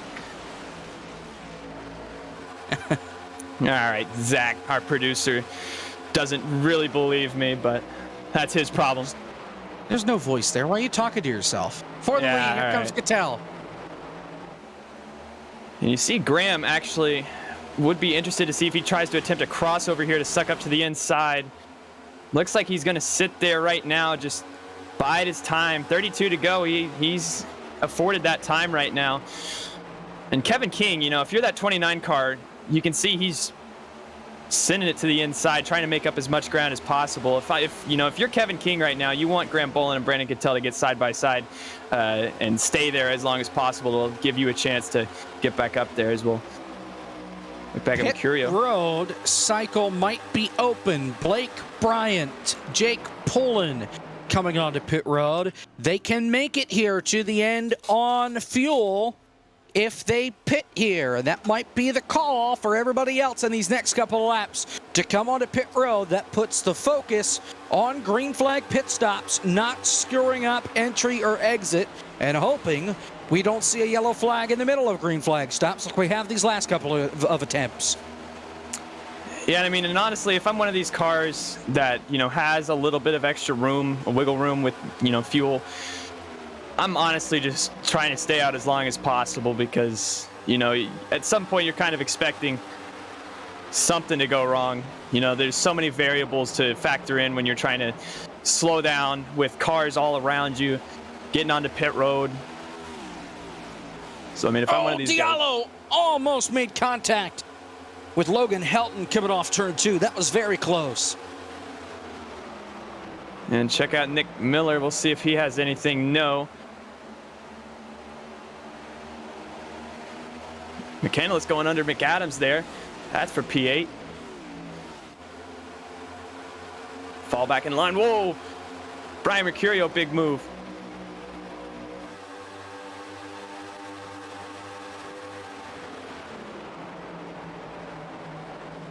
Or Brandon Cattell. Oh, man. Yeah, look at Blake Bryant on the freshies. Yeah, when you're on fresh tires, you can just roar by these guys. You see Brett Punkar, he just came up off pit road. Yeah, not even close. They even out here in the corners, but you'll see again. So Cattell, 5 starts this season, 1 top 10. He has not gone to victory lane. He's trying to change that here today. If he can make it 28 more laps, if things can fall in his favor. The two guys behind him have gone to victory lane this year, Graham Bolin and Kevin King. You look at somebody like a Sean Butler, 12 starts this season, would not be playoff eligible, but he has not gone to victory lane yet either. Logan Helton has visited victory lane this season back at Gateway. He sits 5th in points. He is locked into the playoffs because he has met the minimum start threshold of 20 races. Sean's only made 13 starts with 3 races left. He will not make it to 20. Neither will Cattell. He's only made 5 starts this season. Yeah, absolutely. I mean, and if you're Brandon Cattell or Sean Butler, one of these guys that isn't going to be eligible for the playoffs, you know, it almost encourages you to go even harder because, you know, there's not a playoff spot on the line for you to throw away. You just want to go out there and get in victory lane, and, you know, at any cost. So, really, they're ones to watch, especially. What's coming up next here on FTF.GG? Well, we'll tell you, ERL is at Road Atlanta with the Pro 2 trucks, the shortcut circus with the over on ERL Racing.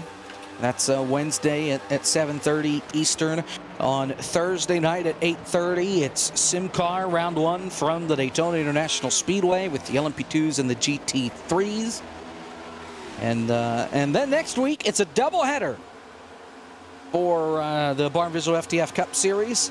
Saturday, 9:45 Eastern, we're at Richmond.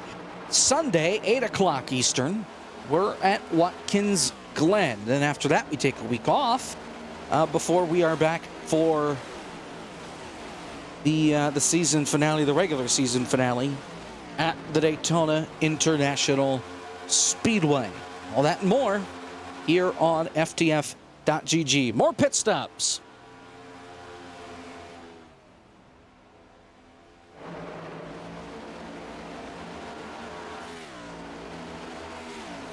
All right, how about side by side for the lead then? Here's Cattell and King side by side as Bolin dropping back.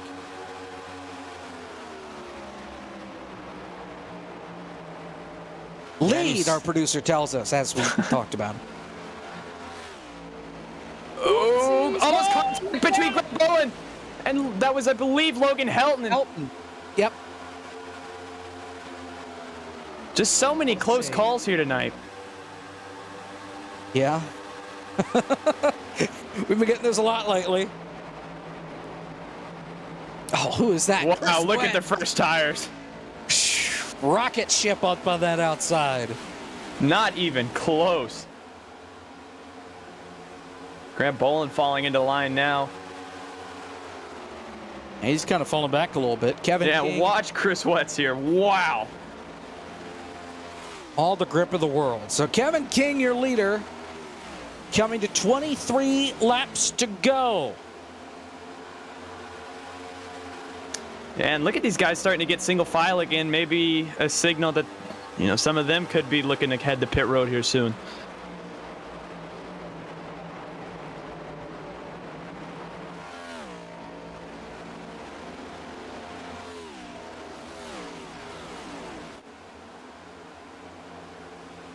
Laps continue to wind down as some more come off of pit road here.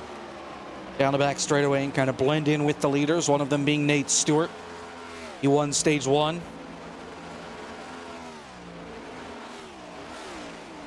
Yeah, and watching to see if anybody does peel off here. Looks like everybody's going to opt to stay.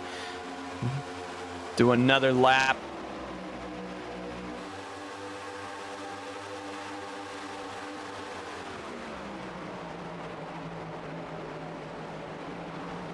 And really interesting to see, you know, whoever does decide to come off first is, you know, again, it's give and take. Whoa, who was that? Almost dying in the back. I believe that's Danson.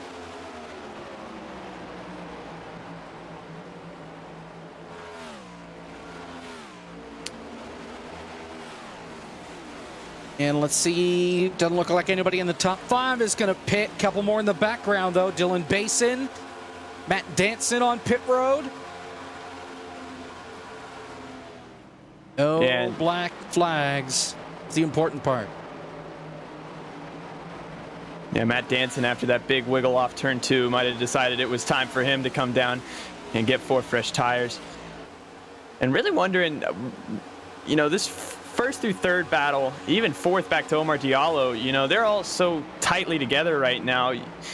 You know, it really makes me want to watch, you know, this 5th through 9th section and see if any one of them is going to try to gamble and, you know, come down, take 4 fresh tires and hope the cycle works out in their favor.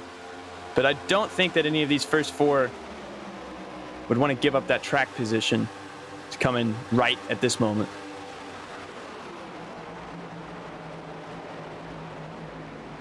$20 to go here from Michigan. Still waiting on these leaders to come on to pit road. As right now it's split about even between guys that have stopped and haven't stopped. Your top 14 still on the racetrack have yet to come onto pit road. There you see Doucette and Jonathan Oates and Spencer Ray there on pit road. He overshot his box, so he had to back it on up, but he's okay. Couple more coming to pit road. Here comes Bolin. Here comes Cattell. Logan Helton coming onto pit road. So now your leaders decide to pull the trigger with 19 laps to go. Brandon Hawken down pit road as well. Really want to watch Cattell there for a potential speeding penalty. It looked like he was coming in hot. All good, no black flags. Yeah, great job by him because those tires were smoking as he was trying to get onto the pit lane. You see Kevin King Here's now. King, he's coming.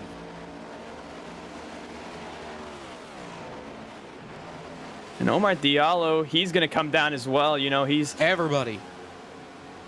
Yeah, once these leaders split down, oh, Diallo smoking the tires as well, just like Brandon Cattell did. All good. Impressive, no black flags. Yeah, and overall, a really clean green flag pit cycle here. And that's what you want to see if, you know, if you're a driver and it, you know, it does come down to a green flag pit stop situation. You know, one mistake on pit road, getting off, you know, in your box, overshooting it, that can end your race right then and there. So for all these guys to get through there cleanly, big testament to them. So Philip McCandless, who has a win, he's coming onto pit road now. Seth Noel will then be your race leader. He's coming to pit road. So Blake Bryant is your race leader. He has pitted 14 laps ago.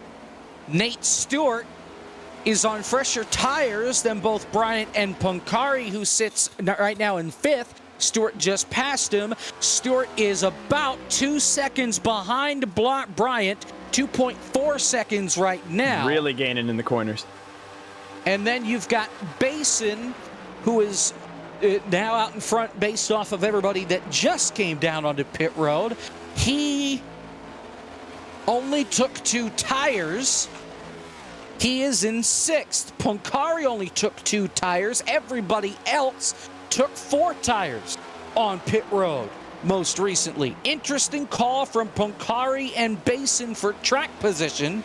The problem is Basin has Jordan Kuntz and Matt Danson right behind Danson on the freshest tires out of everybody, and Danson is there. Well, yeah, and it's really going to be big to watch. I mean, you see, you know, our former leaders before that cycle started, Brandon Cattell, Grant Bolin, Kevin King, are in the 10th through 12th position, about 6 seconds back. Now, what's going to happen here is Blake Bryant, Nate Stewart, all these guys that have already pitted, they're going to hit a cliff when it comes to tire fall off, and it's all about whether that gap that they've built up of about 6 seconds at this point is going to be enough to hold them off for 15 laps once that fall off does hit. So just watch the intervals for Brandon Cattell and all these guys that did just pit from the lead. That's going to be your race for the win right there. Well, and Nate Stewart is coming. The gap is half a second and closing fast. That last time by, a second faster. This time by, 9/10 of a second faster for Nate Stewart over Blake Bryant. Bryant has 15 laps to go. He's not going to stay out in front all that much longer because Nate Stewart with the University of Kentucky on the hood, he is a flying, and here he goes to the inside looking for the lead. Yeah, and Blake Bryant, just going to accept his fate, let Nate Stewart blow right by him in his fresher tires, and now Nate Stewart's going to inherit the lead. Chris Wetz is about 2 seconds back. Matt Danson is battling with Wetz right now, and Danson takes over the 3rd spot. Matt Danson is the first guy on 4 fresh tires,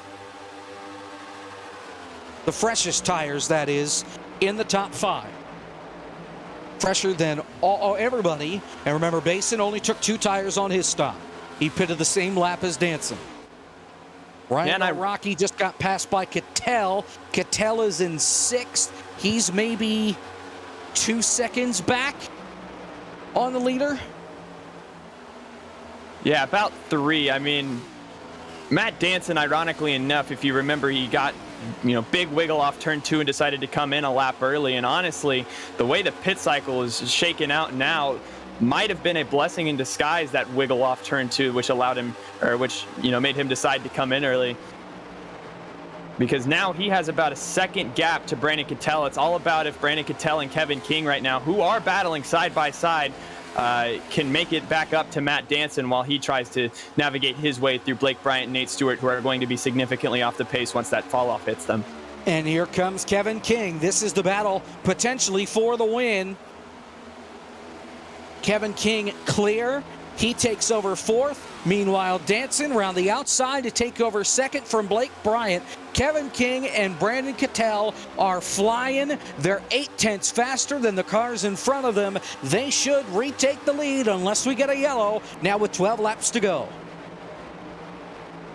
And Nate Stewart has built up about a 2nd gap between him and Matt Danson.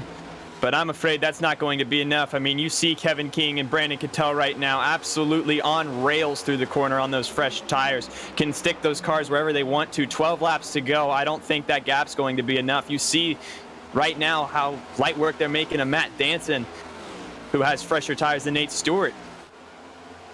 Cattell couldn't quite get by that 3rd. He struggled a little bit. That allows Kevin King to pull away a little bit. 7/10 of a second, the gap at the start-finish line between Stewart and Kevin King. 11 to go. Trouble! Big crash! Hard into the inside wall. Ryan Rocky up into the air. Another car upside down in turn number 1. Sliding. He gets hit hard by, I think that's Doucette. It is. That is Nick Miller that gets drop-kicked in the roof in turn number 1. A horrific crash with 11 laps to go.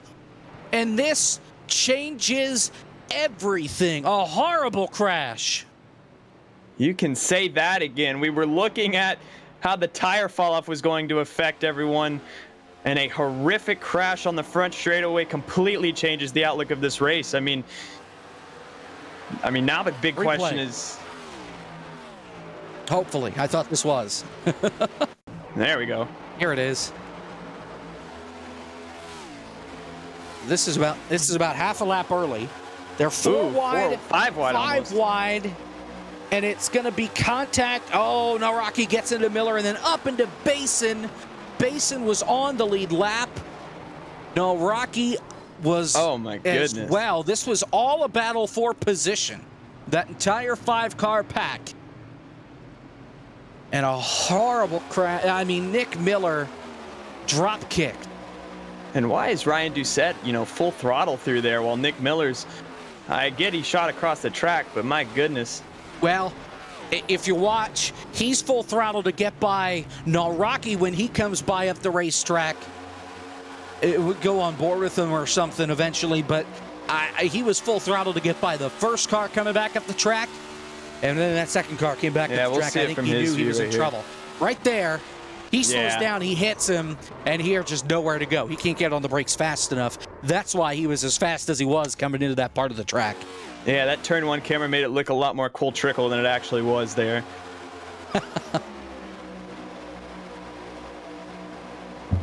Yeah, I mean, Naraki just...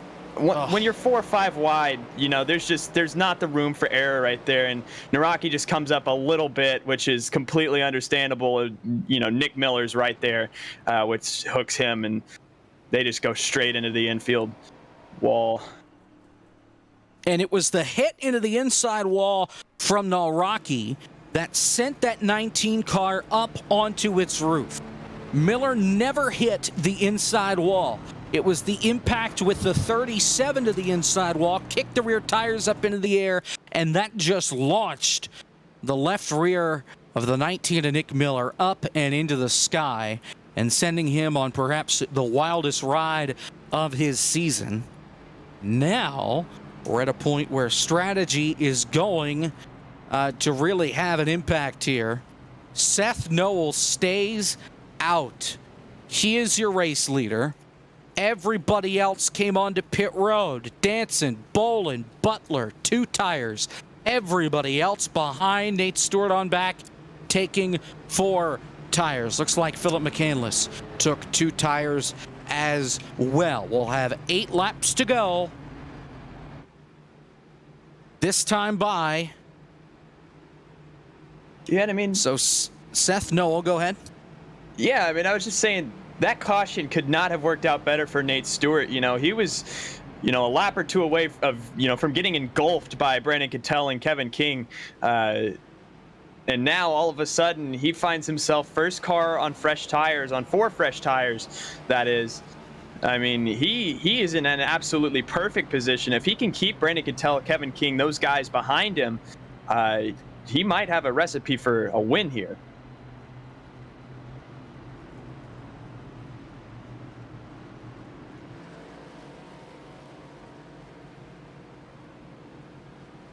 Sorry, just going back and looking at that crash live. That was, Yeah, might be the wildest wreck we've had this season. I mean, we've had a lot of wild wrecks. No, I Phoenix on the backstretch there. Phoenix on the backstretch multiple times. I go back to, I wasn't here for it, but Dover. I don't need to say anything more than that. I think that already wins, but that has to be maybe top 5 worst crashes, and perhaps it'll get considered for an iRacing not top 10. But in the meantime, we'll get a restart here with 7 laps to go here for Michigan. Seth Noel is going to try his best. Why is Robert Dorman P2? What? Guess he stayed out too? I am so lost. Well, we'll figure that out. Seth Noel, big jump on the restart. That's got to be a scoring error, because he was in the box longer than the guys in front, than the guys behind him, and he took 4 tires last time. But I don't understand what's going on. Oh, ATVO is big, bro. There goes Diallo. In front of the field, he saves it. Maybe not, fanning out 4 or 5 wide, even still cars everywhere. 6 wide. My goodness, and Dorman's David Starr effect on the field stacked everybody up, and contact was almost inevitable. Omar Diallo, what a fantastic save, but still the field's trying to recuperate from that, as you can still see they're 3-4 wide in the back. Brett Pancari, high 4 right now. My goodness. You see Nate Stewart navigating his way through traffic now. Once again, he was the first car on 4 fresh tires. Yeah, ATVO had some major issues there, but it sorted it out. And Paul, there goes Danson. He hits Bolin. He puts him in the wall. They are 5 wide for a second, trying to get around these 2 cars. How about 3 wide? Very tight for a second. Kevin King puts it down in the wall. And there goes Mercurio back down into traffic. And more contact. That's Logan Helton. They're still crashing through turn 4. It was contact, 3 wide, fighting for the same inch of real estate. And Brandon Cattell, so close to his first win this season, will not have a chance after he gets squeezed in between Kevin King and Brian Mercurio going into turn number 3. That is such a tough break for Brandon Cattell, who had probably the car to beat tonight. He's had so much speed. We'll get a replay here. You'll see 4 or 5 wide on the backstretch. Kevin King gets squeezed up and then, just hooked together with Brandon Cattell. And Brian Mercurio, really an innocent bystander. Cattell trying to get off of Kevin King, finds his way back down into traffic. That was honestly not as bad as it could have been. That could have been so much worse, so much faster. the fact that Brandon Cattell is even still rolling right now speaks to honestly how well that went. They for just the get locked situation they found together. themselves in. Yeah, I mean, it's really odd. It's almost like when the open wheel cars, touch tires together and just, kind of get locked together. And oh man. Interesting, just an interesting incident there, but you see Brian Mercurio. Oh, trouble. Somebody, is that Helton? Somebody just absolutely aimed for the barrels and did not miss. And I figured it was Helton just because of the damage that he had. So Logan Helton has called it a day. And just, Florida Gators on the hood. Yeah,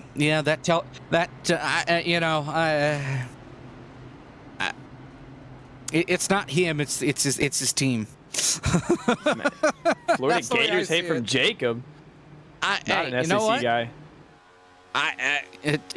It's simple. Win games that matter, and you won't have this problem. Beat Alabama for once. Yeah, that's easier said than done as a Tennessee Volunteers fan. Yeah, you would know it the best. Do I want to know the record? Yeah, last time. Well, I'm sorry. Tennessee is actually, we're going to be very good, led by Hendon Hooker, Josh Heupel. Hendon Hooker's winning the Heisman. That's all you really need to know. I'll buy into the Miami hype before I buy into Tennessee hype, and I think Miami is top 3 overrated teams in the country with Oklahoma and Notre Dame. So if I'm not, Tennessee. We have 10 winnable games on the schedule. I'm not saying we're winning 10 games. Don't get me wrong. And we're 8-4. We are going 8-4, 9-3. We'll call it a good season for growth. Do I need to pull up the schedule, because I don't know. I don't even know Penn State's schedule. Now, I don't go there, but I still like the team. These things happen. We are having a natural green and white checker here. So, if we get another caution, we'll go officially into overtime. So, how this works: Ball State to open the season, W. At Pittsburgh, L. Hosting Akron, I hope you can beat them. Hosting Florida, L. At LSU, too close to call just because I don't trust Brian Kelly, and that's unpredictable to me. Against Alabama, L. Against Tennessee, Martin, whatever that is, probably a win. Against Kentucky, yeah, absolutely. At Georgia, L. Hosting Missouri, W. At South Carolina, we'll see. At Vanderbilt, if you can't win that, then you should just get out of the FBS while you're getting ahead. Yeah, you've told me all of that, and the only real L I can find is being a Penn State fan. So, well, when we beat Auburn again, I don't care. I know we can't beat Ohio State to save our lives. I put that solely on the fact that Sean Clifford has been our quarterback for the last half a century. But good things are on the horizon, I think. Need Saquon's back. Yeah, really. If we can bring him and McSorley back, I think we might be all set. Seth Noel, Matt Danson, ready for the restart. Here we go. Natural green-white checker at Michigan in the Barr FTF Cup Series. Green flag. Seth Noel, big jump. And if I'm Graham Bolin right now, I'm doing anything in my power to stay on that one car, draft at any cost, and make up that small little gap that's kind of naturally accrued. Look at Nate Stewart right now to the inside of Matt Danson. He's pushing up. Might not be room for Brandon Hawken. They're going to barely make it through that corner. Wow, contact Nate Stewart. That's one car around in the back. Kevin saves it. McAdams goes down. Way down. Oh, no, Kevin. Oh, Kevin, no. That. Oh, big crash. Wow, it's the big one at Michigan. Jonathan Oates. That was contact with Sean and Kevin does not look in the mirror, coming back up into traffic 4 wide, and winds up taking that whole pack of cars into the outside wall, and we're going to overtime. Wow, car high 26. That was something. Is he available for an interview? We gotta ask him what he was doing here. Look I at don't know this. if now's the good time to interview the driver of the 26. That was yikes. Blake Reynolds nowhere to go. Omar Diallo. Oh, and back right into down. Kevin Kevin King. King. Ugh.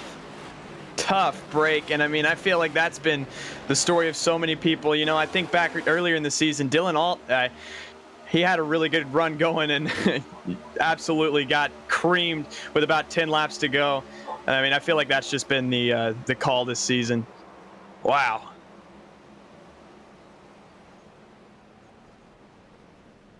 Wow. On board with Kevin.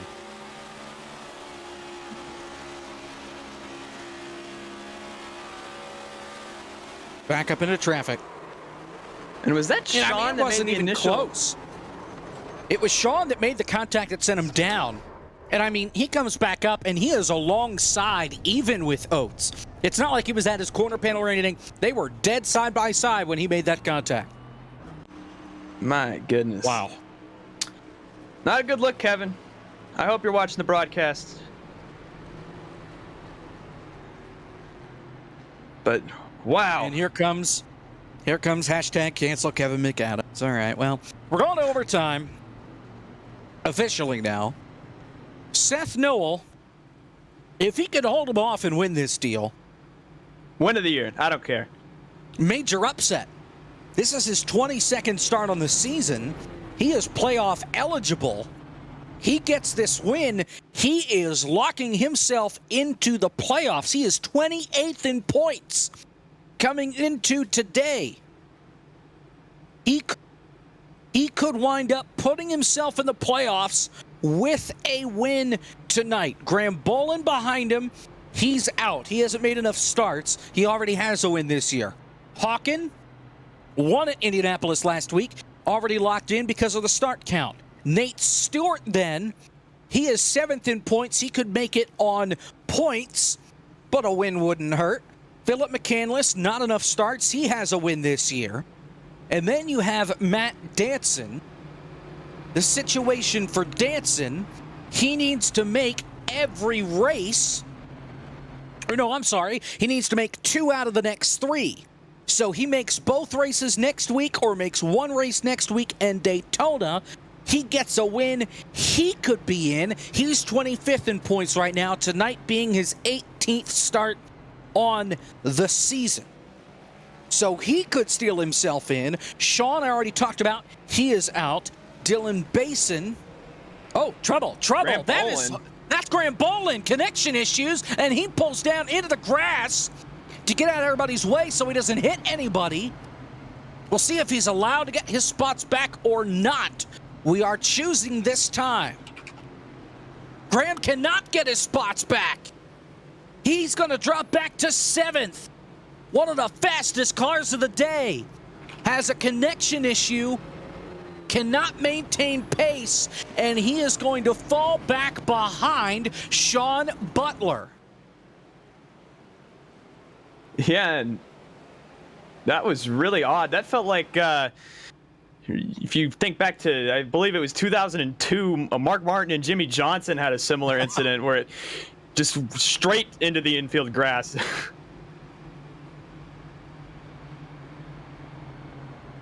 Here's the replay.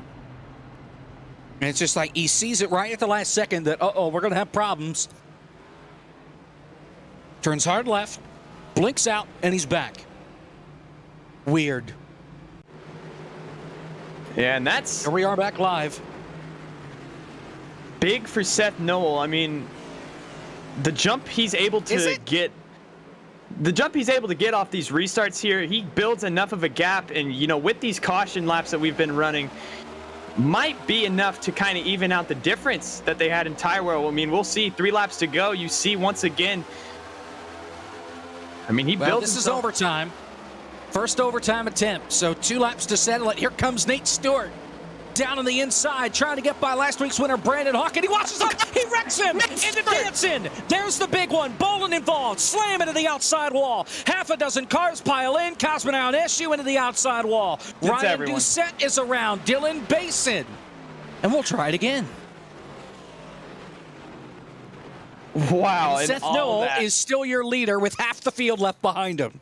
I'm telling you, Seth Noel, he's able to just gap everybody on the restarts and just be smooth sailing while everybody's 2, 3, 4 wide behind him. I mean, you'll see it right here. Nate Stewart right underneath Brandon Hawken, and he's just going to wash up the tiniest little bit. You see, loses the nose just a tiny bit, and it's enough to cause a 20-car pileup on the backstretch. And so many cars that had race-winning speed were in that. Hawken made it through. McCandless and Kuntz made it through. Sean Butler, I think, got a little bit of damage, but he made it. Chris Wetz made it through. So did Michael Rosero. Wow, hold the brake. Yep. Wow. And On board with Danston. I feel like this is 2 or 3 times where the entire atmosphere of the race has changed just dramatically. I mean, we had that fuel mileage end earlier that completely got thrown out the window, and now the entire atmosphere of the race has changed. Now you see just a little wiggle out of Nate Stewart, and all of a sudden it's over for everyone. Wow, Chris Wetz makes it through. Sean Butler's covered a pit road.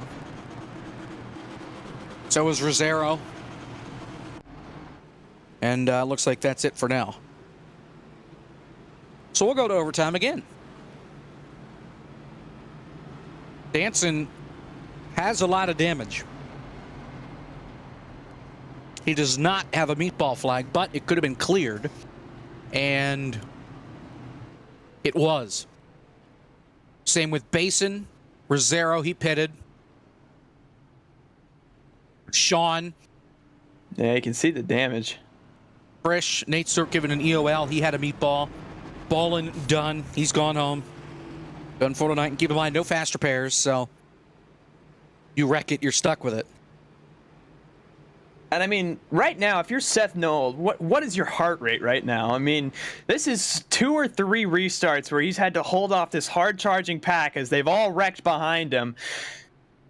I mean, it's just at this point, you're almost like, come on, can we just make it to the white flag, be done and over with so I can go home with this checkered flag in hand? I mean, and again, this would completely change the layout of the playoffs if he were to grab a win here at Michigan.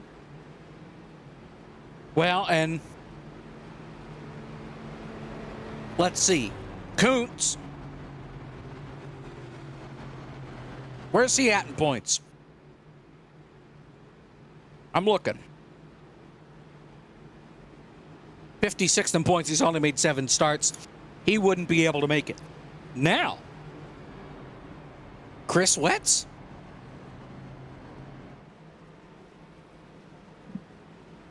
I mean, that's a sleeper pick for sure, Chris Wetz. I mean, Gotta find him first.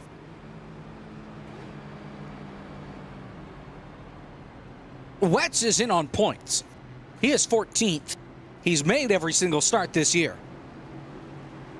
So if he wins, he just cements himself in. Blake Bryant, he is just short. He is going to be 1 start short of making the playoffs.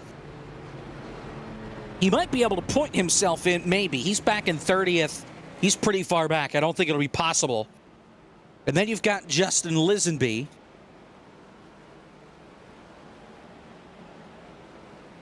And with Lisenby, this is his 10th start. He can't make it. So right now, it's really Seth Noel that could lock himself in with a win as an upset, or somebody like Chris Wetz winning and locking himself in so he doesn't have to worry about points the rest of the year, or Brandon Hawken could win his 3rd race of the year, or other. Somebody that, it doesn't matter if they win this race or not, like a McCandless, who already has a win this year, goes back to victory lane and picks up a win that doesn't do them anything as far as locking themselves into the playoffs, but a win is a win.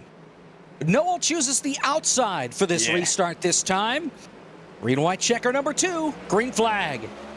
and that's what I was going to mention with Seth Noel choosing the outside. He gets a big enough gap catches Brandon Hawken to where it doesn't matter. But I mean, that ability to kind of shake the draft that he had been doing on the inside was really helpful. We'll see it here. Oh, is that And almost Wetz. contact between Listenby and Chris Wetz? We're good for now. If I'm Noel, I'm going to be blocking like crazy. Inside, outside, contact. Could open up the door for that 109 of McCandless. Hawken goes outside. Noel right on that first seam. If they make it to the white flag, this race he's is washing up. official. Off turn 4. They are 4 wide in the backdrop. Here comes Brandon Hawken for the lead. He's got fresher tires than Seth Noel, and right now side by side into turn 1.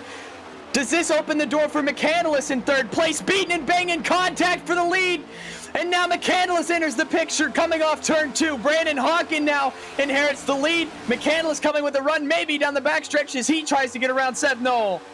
He's going to need a lot of help from Kuntz. He does have the drafting help. Is he too far back to get to Hawken? A big push into turn number 3 from Kuntz. And it looks like McCandless is going to run out of time, and he's just going to be a car length short. Brandon Hawken off turn 4. They're crashing in the background. Hawken's going back to back. He wins at Michigan. Heartbreak for Seth Noel as that's Ryan Doucette who comes sliding to a stop on pit lane. My goodness, what a win for Brandon Hawken. Up front all day, but steals one from Seth Noel. Absolute heartbreak for that one machine.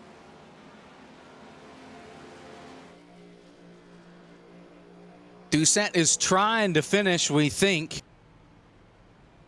But, no, I don't think he cares at this point in time.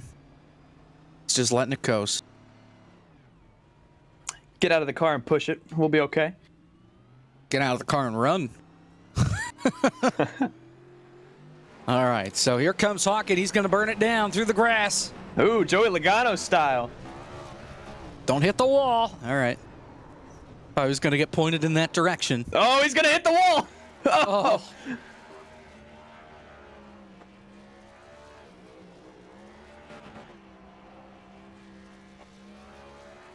Yeah, burn it down, Brandon Hawken. I mean, Seth Noel, it felt like coming out of turn 2 had a shot, but Brandon Hawken on those fresher tires proved to be the difference. Seth Noel just caught those cautions at just the right time to stay out front. Brandon Hawken walking away with a victory. My goodness, what a race for Michigan. Take a look at our results here from Michigan. Brandon Hawken, your winner. Philip McCandless finishes in second. Seth Noel finishes third. Then it's Justin Lisenby and Jordan Kuntz with the top 5. Nathan Rabideau and Blake Bryant, 6th and 7th. Luke Plessel, David Cabrera, Jake Poulin, Spencer Ray, Gary Waterworth, Cosmin Ionishu, Matt Danson, and Robert Dorman in the top 20. 3 laps down in 21st. What? Okay, cool. My scoring's broken, so I'll go off this. Ryan Doucette, 21st, 2 laps down. Sean Butler, 4 down in 22nd. Michael Rosero, your pole sitter, such a strong car, finishes 4 down in 23rd. Dylan Basin, 4 down in 24th. Nate Stewart, 5 down in 25th. Same with Colin Nixon, 26th. Graham Bolin finishes 27th. Omar Diallo, 28th. Brett Punkari, 29th. Corey Cook, 30th. Take a look here. Brian Mercurio, Brandon Cattell, both were involved in that late race accident. Logan Helton as well. Nick Miller was on his lid, comes home 34th. Ryan Naraki, 35th. Michael Frisch in 36th. Landon Mills, 37th. Will Klein comes home in 38th. Thomas Kohick in 39th. And Jordan Worth will round out our top 40. We'll take a look at everybody else. Matt Spalding, Tyler Lannon, and Andy Margot round out the field. Let's talk with our race winner, Brandon Hawken, going back-to-back. It just helping that momentum headed to the playoffs in just 3 weeks. How about it? Man, that was a crazy race. Near the end there, I got shuffled back on one of the restarts, and I was just trying to do my best to save my tires, and I just got stuck on the bottom, and we had a gigantic freight train, and then last couple of yellows there, I was just just a whole bunch of stuff went on. There were cars going in the wall, cars spinning. yeah, I was just able to get my way back up there towards the end, and yeah, those last few restarts were pretty wild. Man, Seth, he made such a really good call there, taking two, and he almost had it. That was a really good move from him, and yeah, just worked out. Graham, I'm not sure. I think his wheel disconnected or something because his car just shot straight left under caution and ended up going into the pit road. But so that got me up to second, and I knew, yeah, I had the 4 fresh tires, so I was just tried to make a move on the high line, and didn't quite get it before the caution came out, and then I tried the low line, and kind of ended up back in second before another yellow, and then on that last one, yeah, I was just able to get it there. I think like I took a wide line entering. I think Seth might have thought I was going a little bit lower. We made a little bit of contact, but it looked like everything turned out okay. So man, it just yeah, crazy last couple of weeks. I'm definitely feeling better after this one. That was a really wild race, and yeah, just played into my hands there. That was I don't think I had like winning speed. I felt like I was like probably top 5-ish, but yeah, at the end there, everything just played out well, and yeah, we got our second oval win, so it's really cool. Got a road course coming up next week, Watkins Glen. That's that'll be a lot of fun, I think. Yeah, Watkins Glen's one of my favorite tracks, and yeah, we'll not sure. Yeah, I guess it's a cup layout, so yeah, that should be a lot of fun. Yeah, the tires are a lot nicer on this car now, so on the road courses. So yeah, that should be a really great time, and man, yeah, looking forward to it. We have a bit of momentum recently, so yeah, we'll see if we can carry that into Watkins Glen, and hopefully after that as well. Well, congratulations on the win tonight, Brandon, and we'll see you for the doubleheader next week. Oh, thanks, guys, and yeah, just like to thank Docket. Yeah, forgot to thank them last week for being on the car, and Nexus Esports, everybody at FTF, you guys in the booth, and yeah, hopefully we'll see you guys next week. Brandon Hawken, your winner tonight of the Go Spenny Kickoff Classic at Michigan. Now, second place finisher Philip McCandless with Caleb Hoffman. Phil, we thought you might have had a shot when Seth Noel and Brandon Hawken got side by side. You were right in the catbird seat. Walk us through the final 2 laps from your view. So from my view, I had messaged Seth. I knew Brandon was on 4. I was on 2. He was on 2.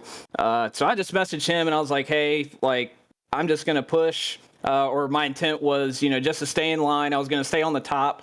So I was just going to let Seth know that was my plan, stay on the top. I knew it was going to be hard to pass Brandon with 4 fresh tires, and just didn't want to kind of meme it up any more than it had been at the end. And, fought from, I think I started 33rd, so slowly worked our way up. You had to be really aggressive, kind of get on the top to be able to make moves, but just kind of got lucky and, was able to avoid a lot of the chaos there at the end. Yeah, and I mean, so close to a win here today for you. Looking ahead to Richmond, Watkins Glen, Daytona, those are 3, very winnable races, you feel like, for you? Yeah, I mean, I feel like Daytona's, kind of anybody's race. Richmond definitely won't be taking the W at Watkins Glen, but again, I feel like 80 or 90% of these races, we get long green flag runs. It's just really surviving. If we, once we get it seems like the last couple of weeks, we just get a caution with 10 to 15 to go. And, you just got to be really smart and strategic with how you place your car and, have a little bit of luck on your side to be able to stay up front. Absolutely. Congratulations tonight on a second place finish. Appreciate it. Thanks. Back to you, Jacob. It's Philip McCandless, our second place finisher for tonight. And he almost came away with the win tonight, coming home in third. Seth Noel potentially could have gotten yourself into the playoffs with a win tonight. Coming away, obviously you've made the starts this season to qualify if you were to come away with the win tonight. Still your second top 5 on the season. A lot to be proud of. Yeah, we needed to win tonight. We need points to be top 25, so that was probably going to be our best shot. We definitely are not a road course ringer, so Watkins Glen coming up definitely won't be fast there. And I've been struggling on Richmond since they rescanned it, but that was all we had. Made a aggressive block on Brandon, and then we kind of both went for the same real estate into one. That was it. Is there anything you could have done on those older tires to try and hold that 99 off, or was he just too far gone by the time he got side by side with you? I probably could have been more aggressive with a block on the front stretch taking the white, but I kind of wanted the right rear. I was hoping he would just run a little lower in one, but it just didn't turn out the way we needed it to. Nonetheless, top 3, a good run tonight, perhaps building on some momentum. I know you don't like the tracks coming up in these next 2 races, but you've got Daytona on the other side of it as well to wrap up the season. Could always come away with the win there. Thanks for your time, and we'll see you next week. Appreciate it, boys. Seth Knoll, your 3rd place finisher tonight from Michigan. Well, Caleb, we tore a lot of things up, but in the end, the guy that won last week defies all odds that he wins again this week. Absolutely. I mean, again, the entire scope of the race was changed as soon as that caution came out with 11 to go. It completely shook everything up. And I mean, what fun it was. Sure, we tore some stuff up, but watching these guys, go 3, 4, 5, even 6 wide, we saw at points. Just absolutely incredible racing here from Michigan. And I mean, looking forward, we got some great races coming up. You got Richmond, Watkins Glen, Daytona, and all of that to close out the FTF Barr Visuals Cup Series regular season. I can't wait. We'll be back in just a week's time. Really, 6 days. 9:45 p.m. Eastern is when we're back on Saturday night from Richmond. And then the next day, Sunday, 8 o'clock at Watkins Glen. A doubleheader weekend for the Barr Visual FTF Cup Series before we take our very own week off the following weekend. And then we're at Daytona to wrap up the regular season.